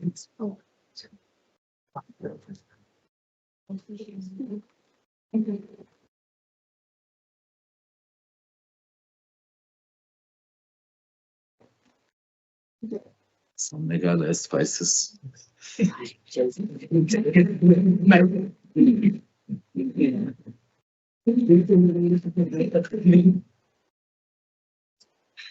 Kind of. Next, I am going to request Sir to please facilitate Kritan Rana Gupta, Senior Journal, Delhi. Thank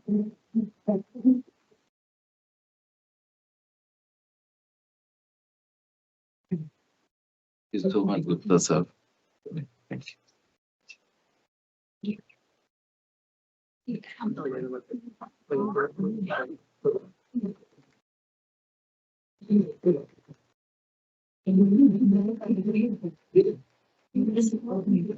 all Meghalaya spices. Journalist with masala. Thank you, sir.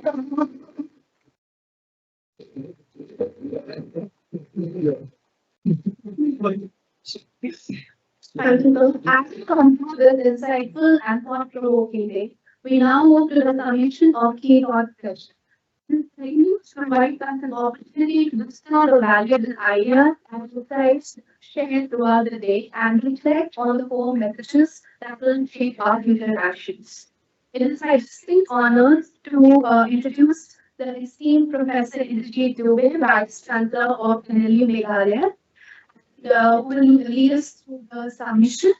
Professor Dubey, as we all know, is a distinguished scholar, a visionary leader, and a pioneering thinker in the fields of law, governance, and policy. And with his own solution, NLU Meghalaya scales great heights every day. Please join me in extending a warm welcome to Professor Indrajit Dubey as he shares his insights and narratives in the concluding segment.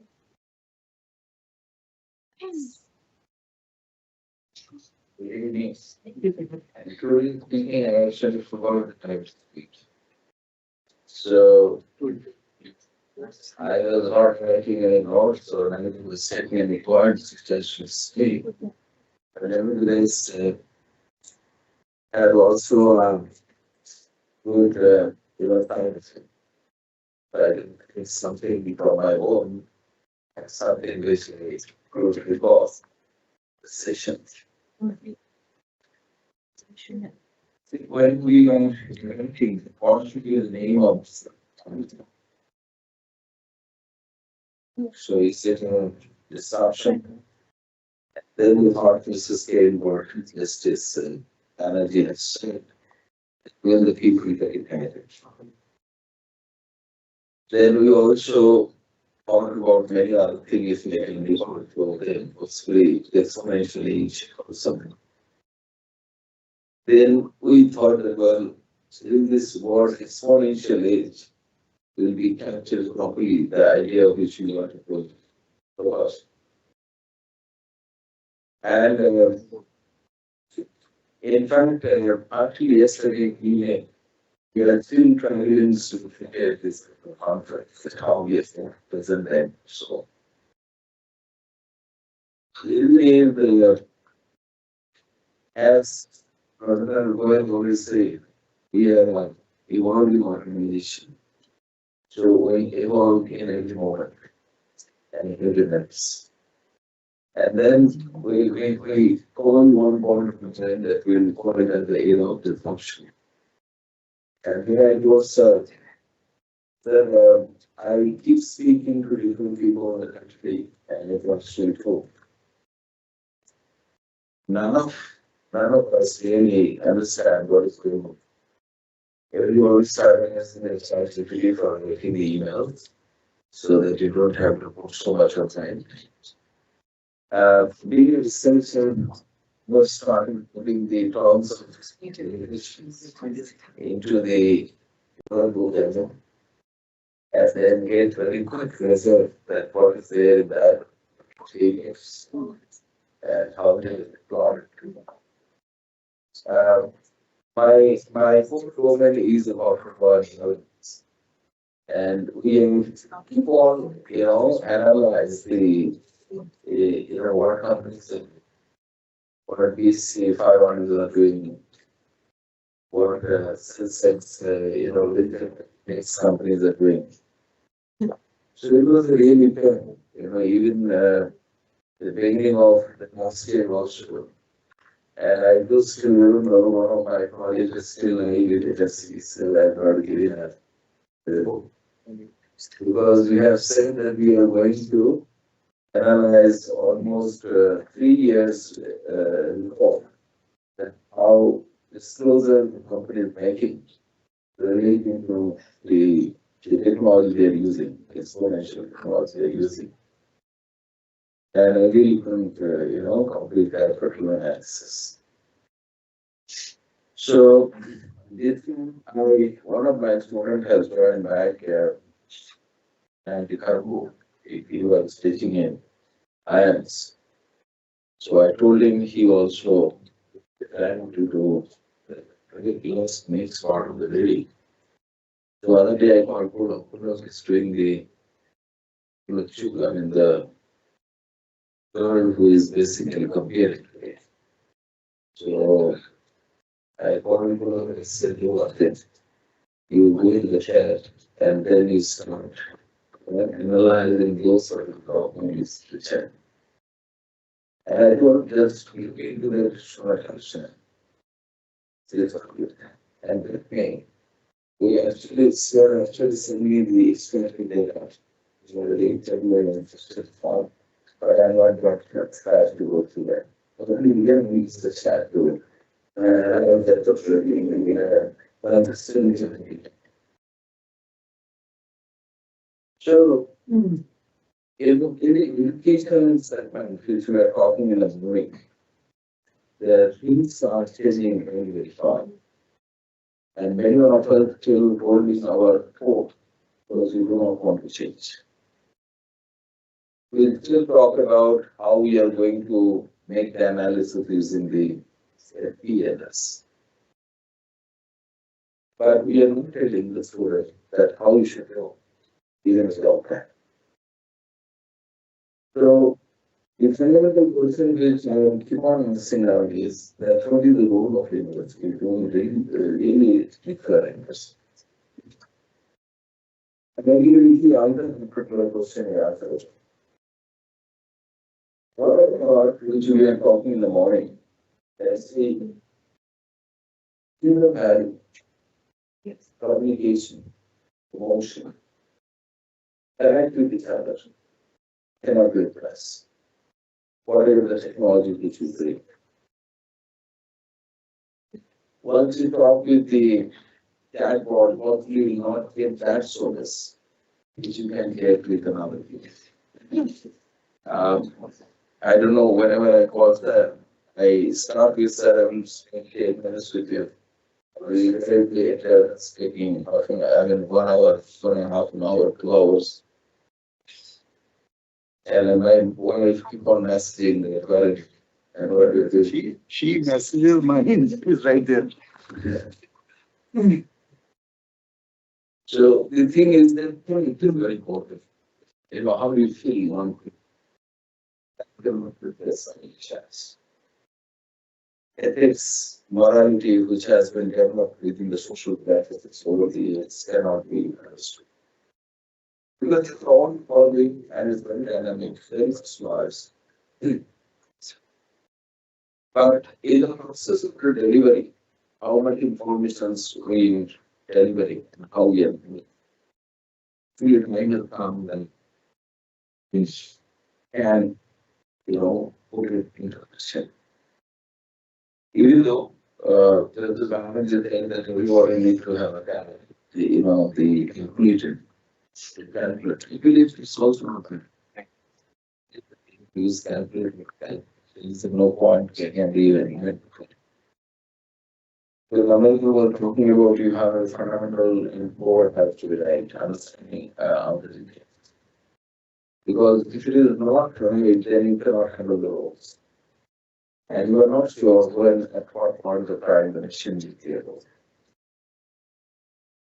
So what is important really is not so much importantly the balancing.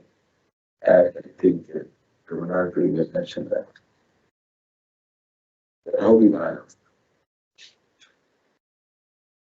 Or even what age we should focus on.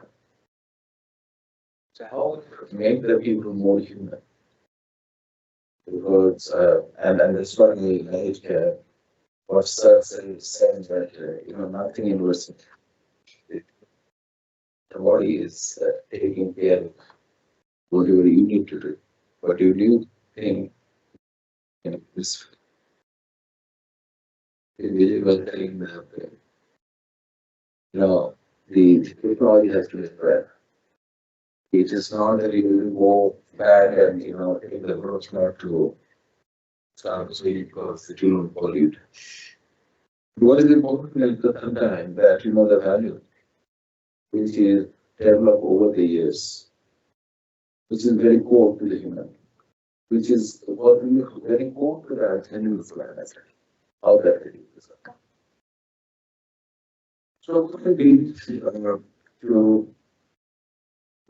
make the thing simple, our focus should go more on to make the student more human or the people more human. Technology enhancement will be there. But until now, possibly as we were chasing the technology, we have forgotten that how we can be more human. Today, as we are talking about this game, playing together, but I've seen even in the dining table, nobody talks with each other. You are eating the food mechanically. Your phone is on. You don't know what it is you are eating. And I remember my wife always spoke to me the moment I have a phone, I have to see that what message is come. She said, concentrate on the food. Or are you getting the text or the food you're eating? What is it? That is possibly more and more clear. We need to, I'm not telling that we have to go to the bureaucrat era, but we need to do as being more human to connect to each other more. And how we do that, that's the very powerful question. What age? That will be easier to know that is more. And possibly, tomorrow when we are talking about the era of disruption, we should not mean the summit of things. Technology will grow, technology will not stop growing. But how we will bring back that connection of heart, which was there, which was the core of the disaster. So I should stop here. Matters to sort about, and that's what we want to connect right now. I believe now students important. I saw that they're doing the basic notes. It's you can connect to get back to our heart. Thank you so much. Maybe. Jesus. As you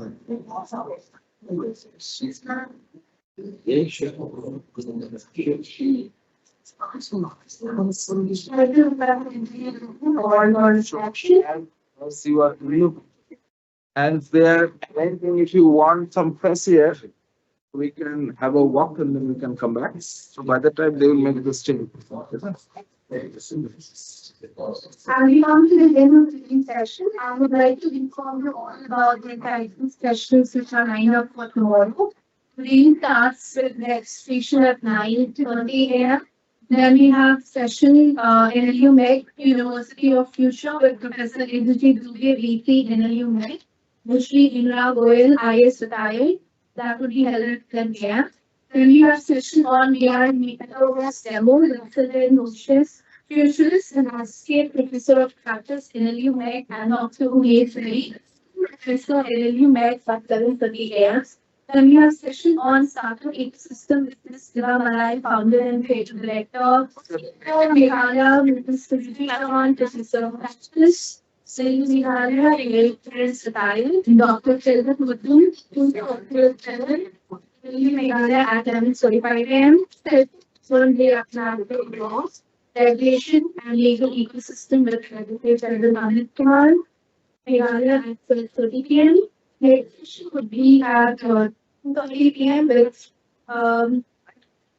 Honorable Water Country Banerjee, founder and chancellor of Active Meghalaya and former natives.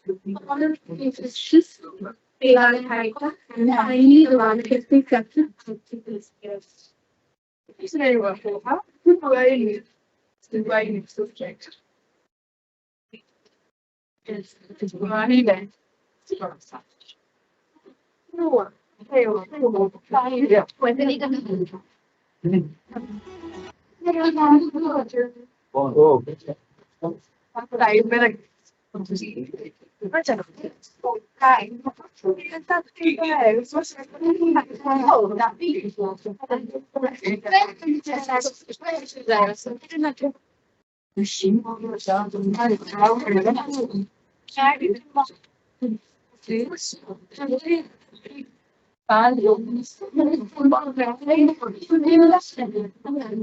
बस वहां पे कुछ पैसे thousand उसके बाद छोड़िए बहुत message चलो यार देने में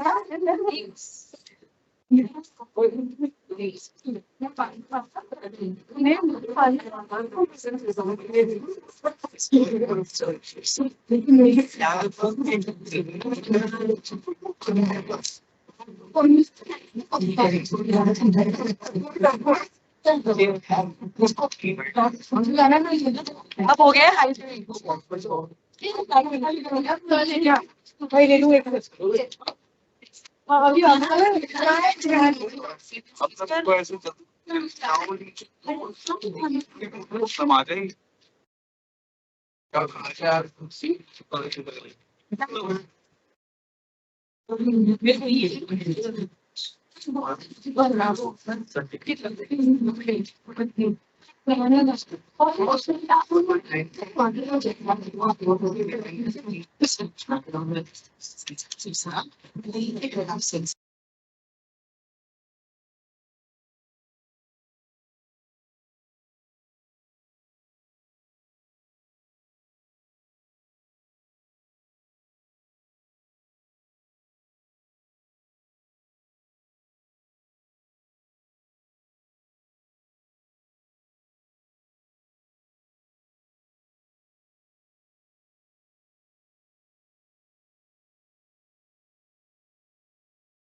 a spectacular lineup of events we have prepared for you without further ado. Begin our personal experience we present amidst the rising solo classical dance performance by Gagani. Please put your hands together as we take on a journey through a graceful expressions and movements.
Treat for you. Please.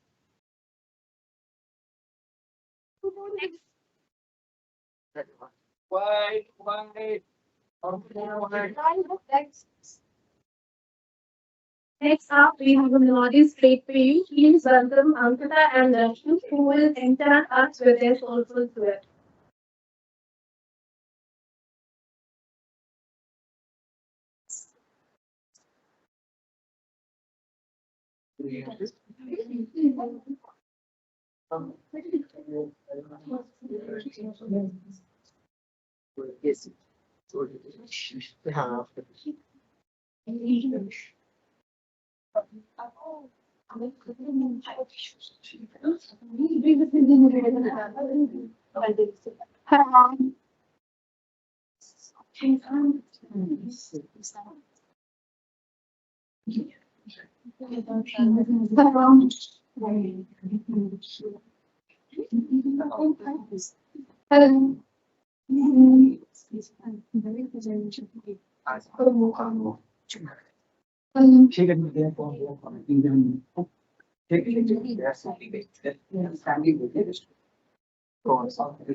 again. Radio heroes is ours.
कैसे तुमने लिखा सुन सुना होगा जरा पागल तूने उसको है सुना तू दिल सा है इल्जाम शालों की तरह ये वो हम आगे तेरी उंगलियों से जान से कोई जो आगे इस तरह से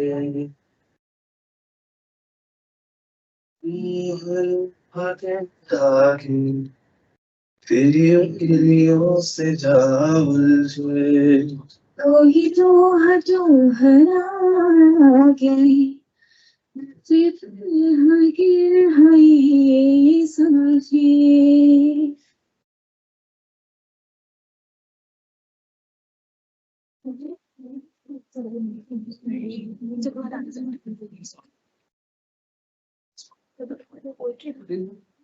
And you have session and learning for super beautiful medicine.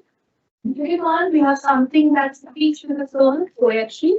Please welcome Ashrika to the stage with a big round of applause.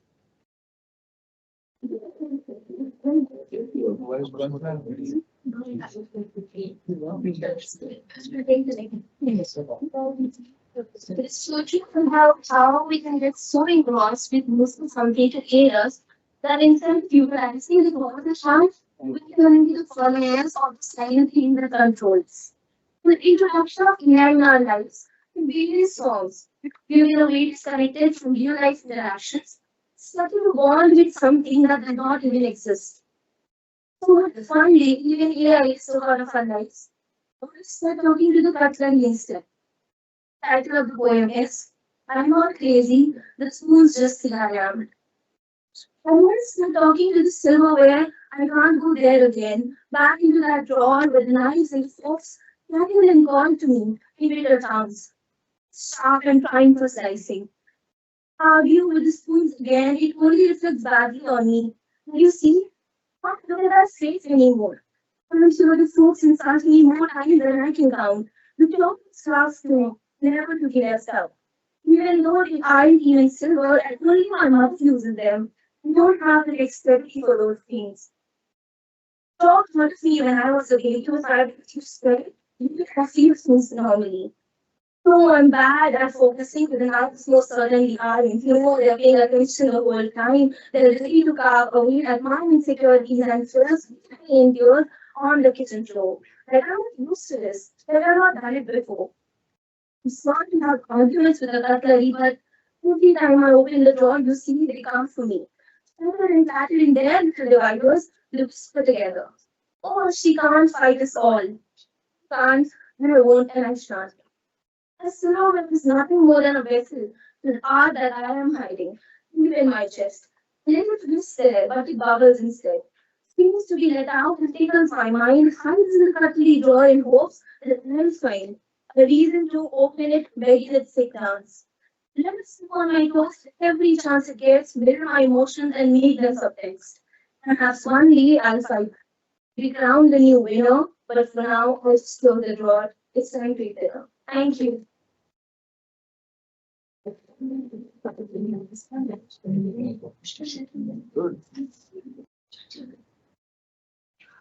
Thank you, Asika, for those sensitive and powerful words. Your poetry was truly captivating. Now we bring Kim's blend of music and melody. Sterling will charm us with his guitar skills coupled with a high rating. We are taking in mind that Sterling takes stage.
Just understanding each other. We have one more to live, so much to give, and so much to share. There is love to be found, running around. Just happiness there.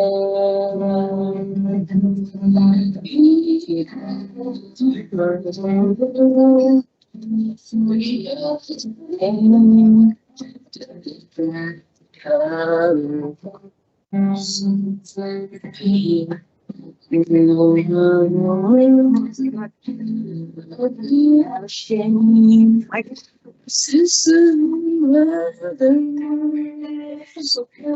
face they share with a smile, and you know why sunshine appears.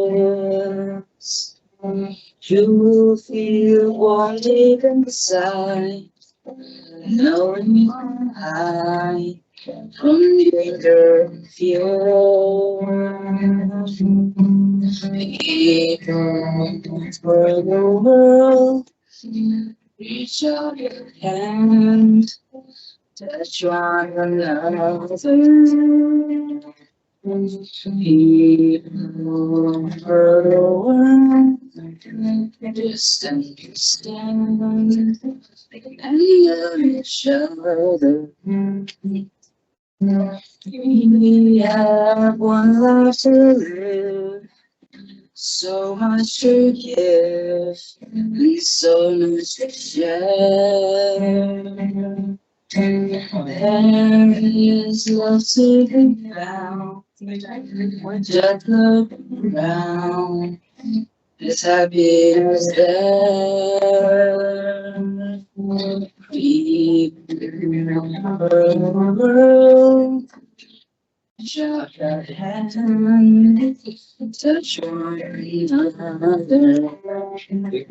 Believe over the world, just understand.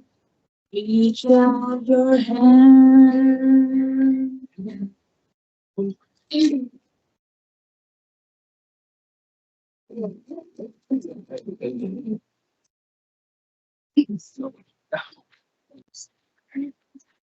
Okay, see the words.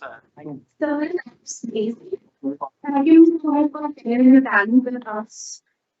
Thanks for coming out and Hamdi. Please welcome Gautam, Aman, and Daltas as they deliver a delightful group song performance. Thank you, everyone.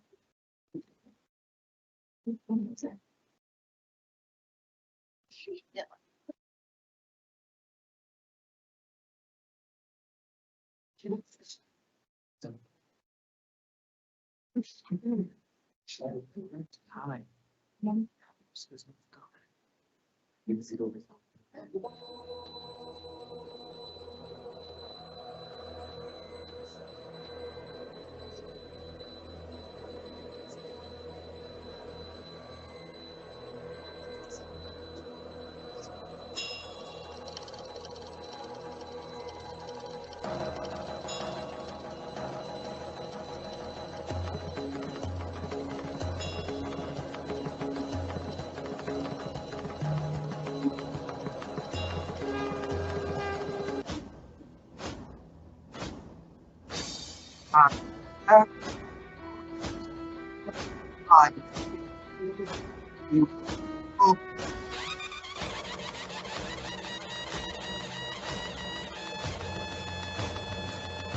बोल मस्त को तुमने आज जंग की घड़ी की तुम गुहार दो आन बान शान या की जान का हो काम आज इस धनुष के बाण पे उतार दो आरंभ है प्रचंड बोल मस्तकों के झुंड आज जंग की घड़ी की तुम गुहार दो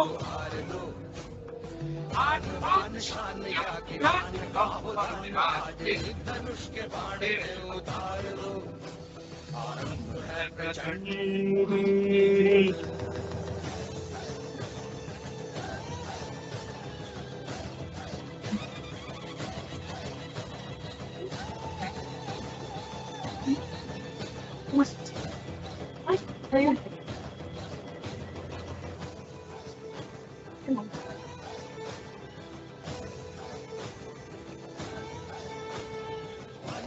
सो प्राण दे जो मन करे सो प्राण दे वही तो एक सर्वशक्तिमान है कोई वो भी भीड़ हो पया आना को भीड़ हो दर सकता है तो पीड़ा महान है कौरवों की भीड़ हो या पांडवों का हीड़ हो जो लड़ सका है वो ही तो महान है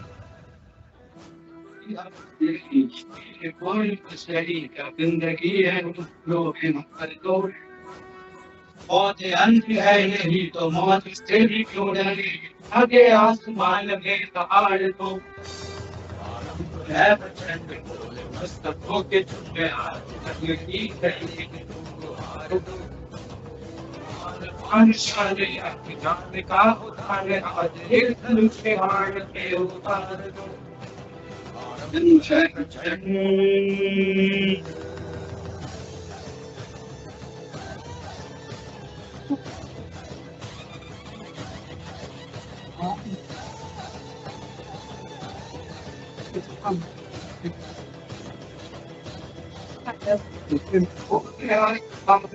शौर्य का चुनाव या कि हार का भाव तो ये सोच लो दया का भाव या कि शौर्य का चुनाव या कि हार का भाव ये सोच लो बालक में जला रहे विजय का लाल लाल ये गुलाल तुम ये सोच लो केसरी हो या विधन केसरी हो या केसरी हो काल तुम ये सोच लो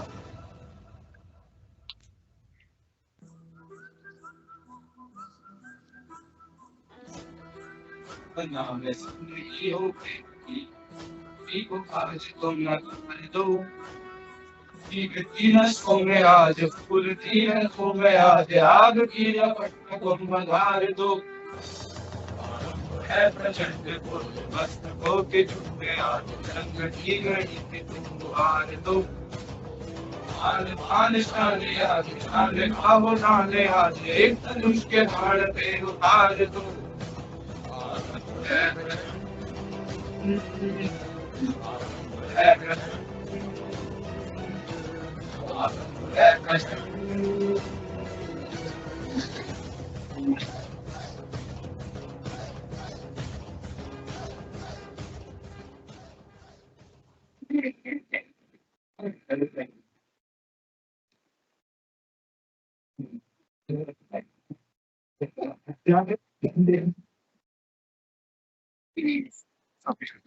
An energetic performance.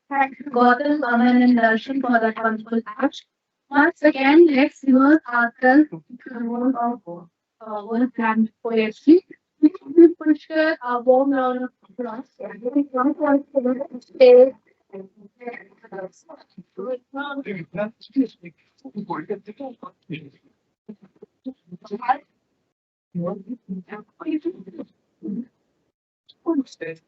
Thank you all then. This department, but we will always start. Slow stretch.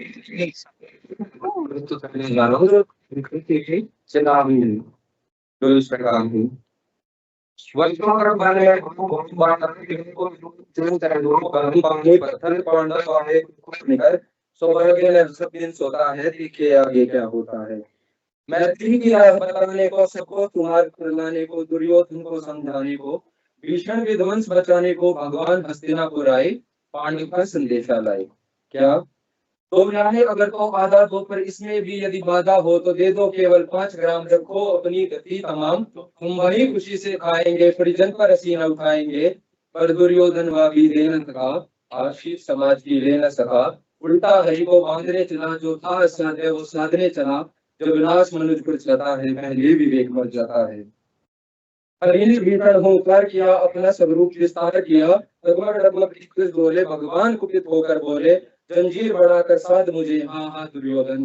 बाध मुझे यह देख गगन मुझ में लय है यह देख पवन मुझ में लय है मुझ में विलीन गंगार सकल मुझ में लय है संसार सकल अमृत को फूलता है मुझ में संहार झूलता है मुझ में उदयाचल मेरा दिप्ति बाल भूमंडल वक्ष शस्त्र विशाल तुझ परिबंध को घेरे हैं मैं नाक मेरु पग मेरे हैं दिप्ते जो ग्रह नक्षत्र निकर सब है मेरे मुख के अंदर त्रिभुवन तो दृश्य कांड देख मुझ में सारा ब्रह्मांड देख जन अचर जीव चक्षर अक्षर नश्वर मनुष्य सुरजाति अमर शतकोटि सूर्य शतकोटि चंद्र शतकोटि सरित सर सिंधु मंद्र शतकोटि विष्णु ब्रह्मा महेश शतकोटि विष्णु जलपति गणेश शतकोटि रुद्र शतकोटि काल शतकोटि दंड धर लोकपाल जंजीर बढ़ाकर साध इन्हें दुर्योधन बांध इन्हें लोक शिल्पाचाल देख घट और अनागत काल देख यह देख जगत का आदि सृजन यह देख महाभारत कारण मृतकों से पटी वो है पहचान कहाँ इसमें तू है अंबर में कुंतल जाल देख पद के नीचे पाताल देख मुट्ठी में पाल देख मेरा स्वरूप विशाल देख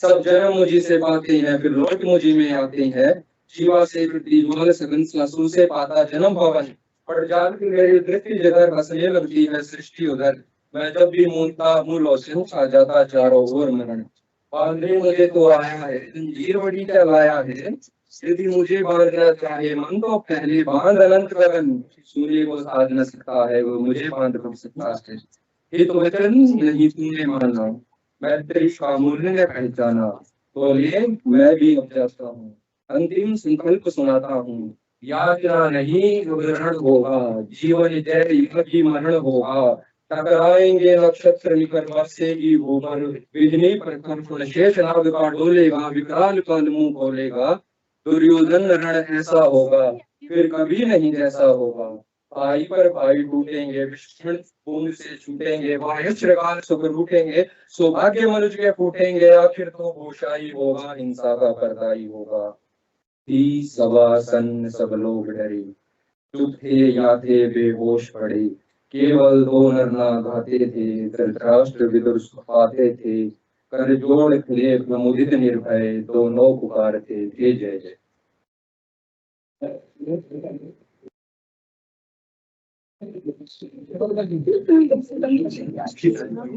Thank you, Richard, for sharing your heart and poetry with us. It was truly moving. Welcome our talented performers for classical group dance and character display of skill and attitude. It gives us us.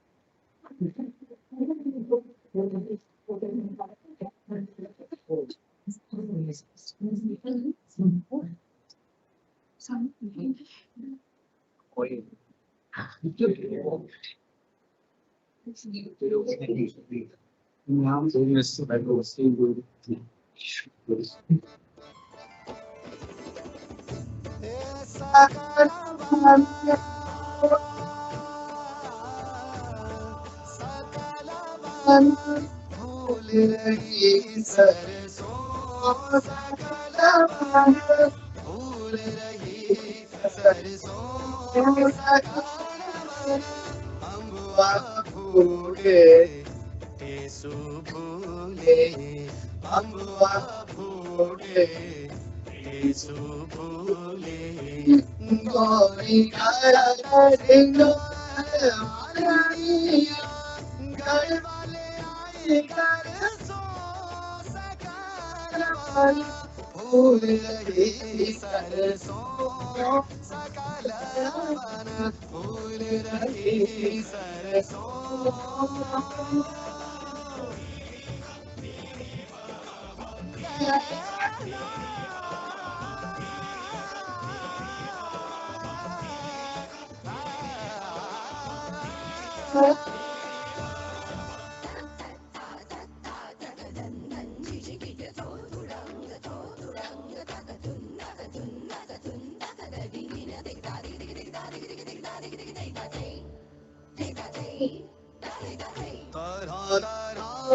के फूल मंगाए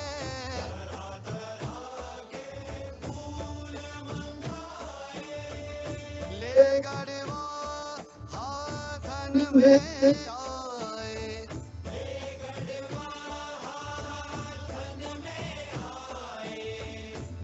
निजामुद्दीन के दरवाजे पर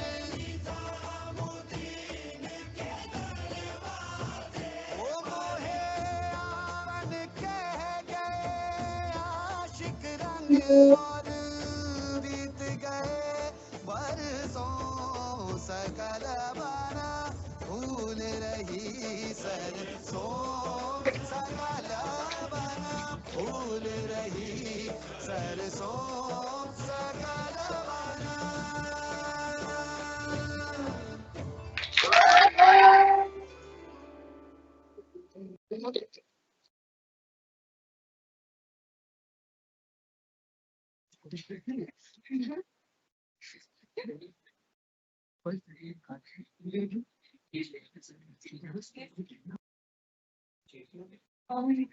Performance. To contribute this cultural celebrations, Akansha and Kunal will enchant us with their global program.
दूर तक निगाहों में खिले हुए देखा एक ख्वाब तो ये सिलसिले हुए दूर तक निगाहों में खिले हुए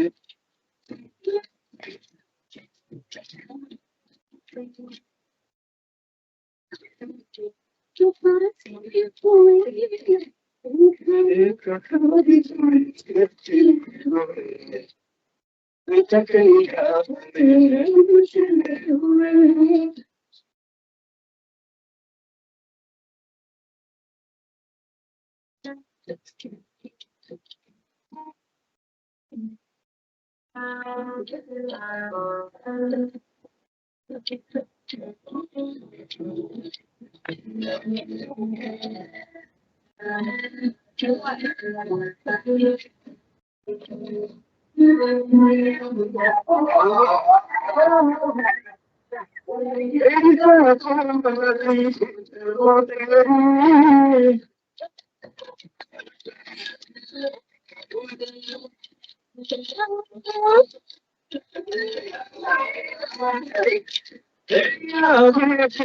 हवाओं में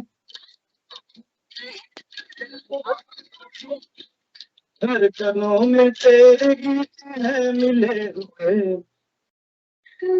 सहमती है एक ख्वाब तो ये सिलसिले हुए बोलती हो ठंडिया फासले हुए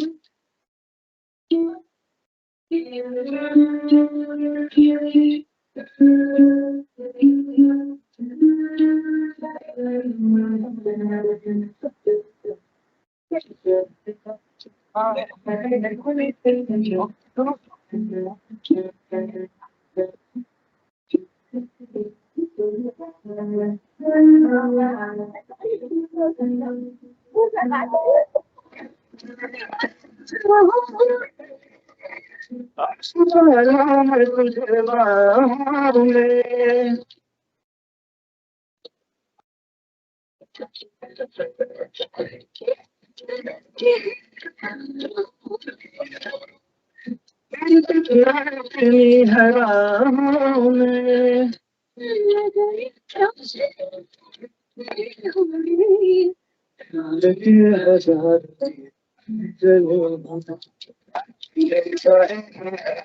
तो ये सिलसिले हुए तक निगाह सिलसिले हुए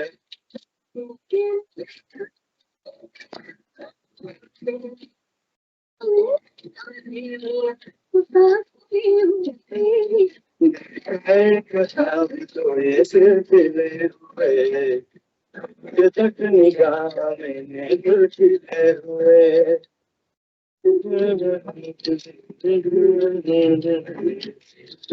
la la la la la la la la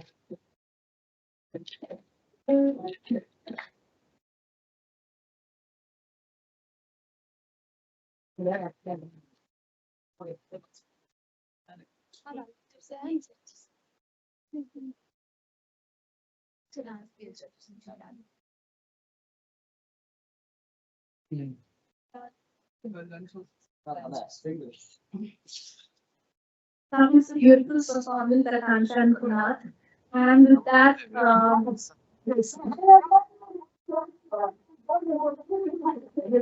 on personal demands to me.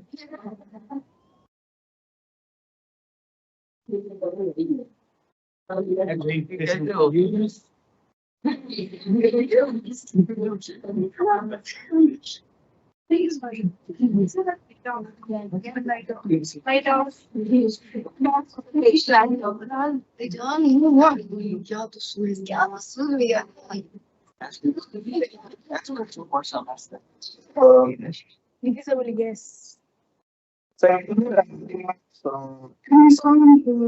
That's how it is to see. I think much about it when you're also using it.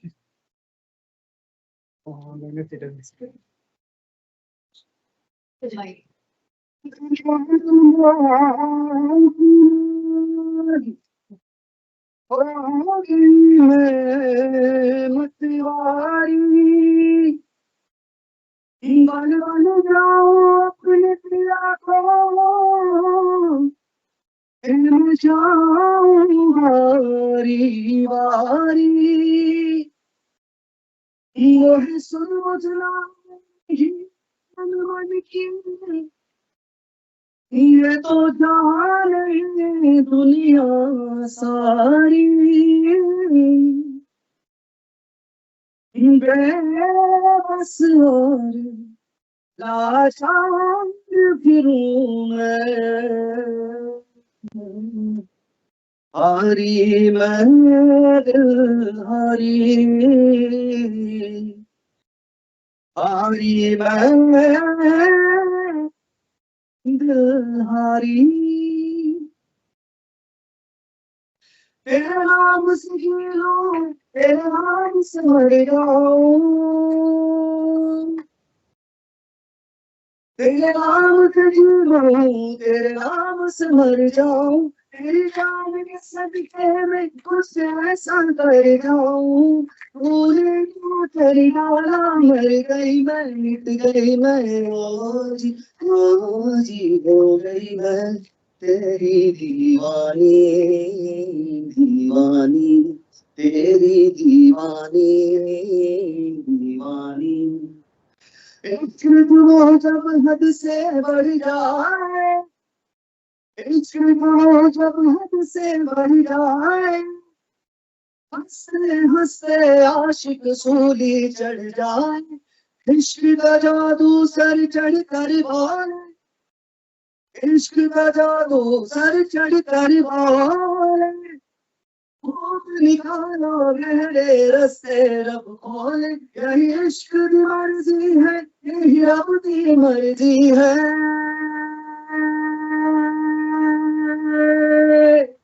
यही इश्क की मर्जी है यही रब की मर्जी है तेरे बिन जीना कैसा खुद गर्जी है तूने क्या कर डाला मर गई मैं मिट गई मैं ओ जी हो गई मैं तेरी दीवानी दीवानी थैंक्स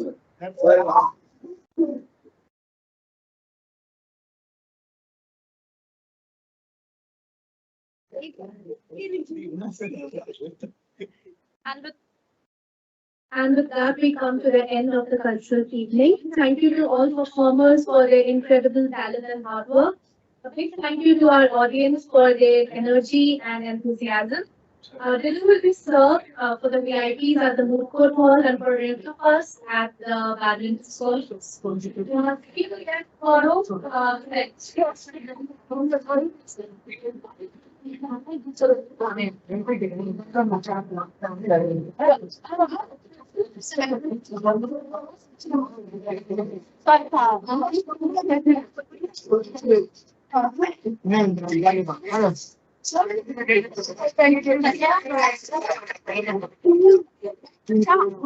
तीनों मिलकर